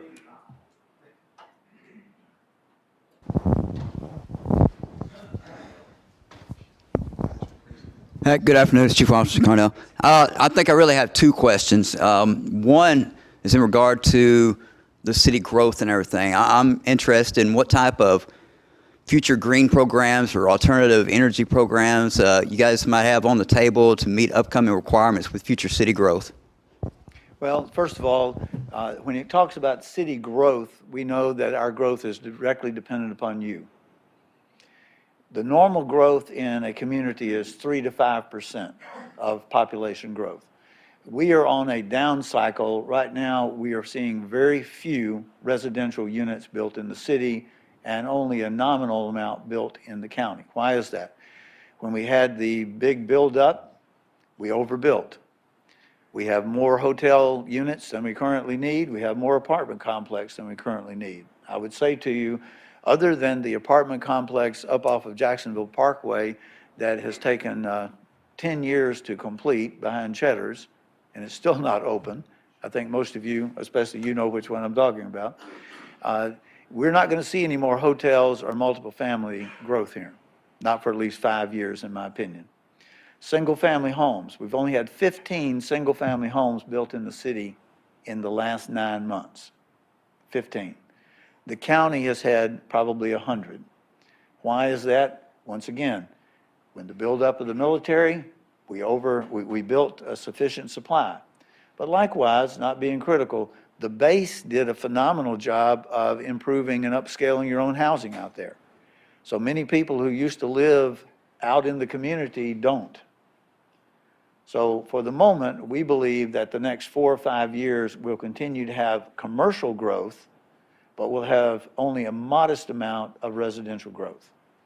I know that the Board of Realtors is really going to love me for saying that today, but that's the city's forecast. As far as infrastructure, one of the things that we constantly do is upgrade our systems to more energy efficient pumps, more energy efficient systems. Anytime that there's technology, it's just like this building. Our overall utility bill for our water, sewer, street lights, parks, all of that is almost $2 million a year. That's a lot of electricity we use. So everything that we do, we try to become more energy efficient.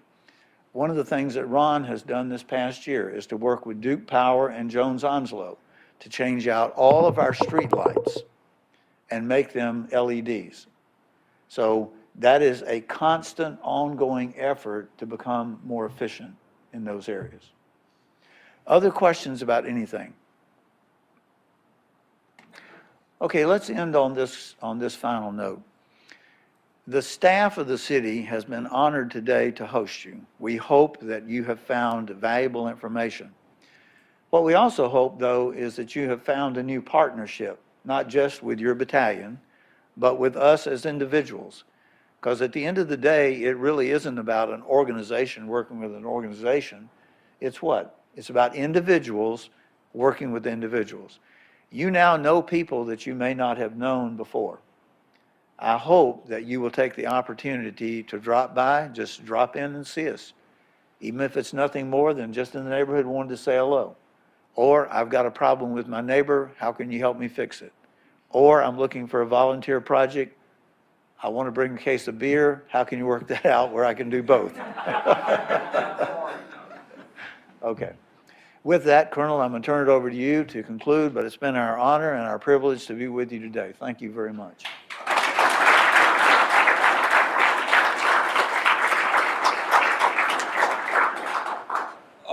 There's not a lot to add to what you just said, sir, but I will say this. You know, here's another adage to it. You know, home is where you what do you say? Home is where you put your hat or hang your hat, I think it is. Home is where you hang your hat.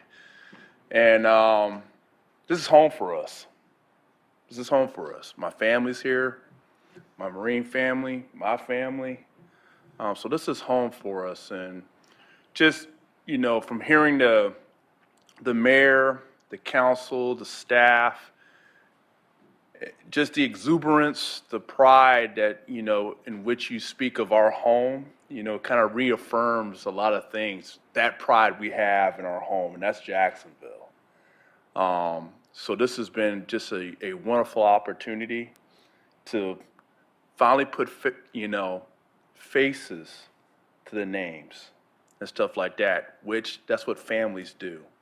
And so this is, this is a partnership. We're going to continue. This is going to be an active partnership, not a passive partnership. So already talking to folks, I got a lot of this is the leadership of the battalion, where I get all my wonderful ideas so I can make the best decisions for the organization. So we're going to go to our rank and file, and we're going to talk to them and share this information through the link and through what we've learned, and you'll see this out and about. And there'll be a constant engagement, a routine engagement between the Marines, the Maintenance Battalion, and the wonderful governors, lawmakers here in Jacksonville. So I really appreciate this time, sir. I mean, we had VIP treatment through and through, and once again, that's just a testament to the level of professionalism of the city officials and the governance, and we appreciate it. Thank you, sir. Thank you. Hoorah.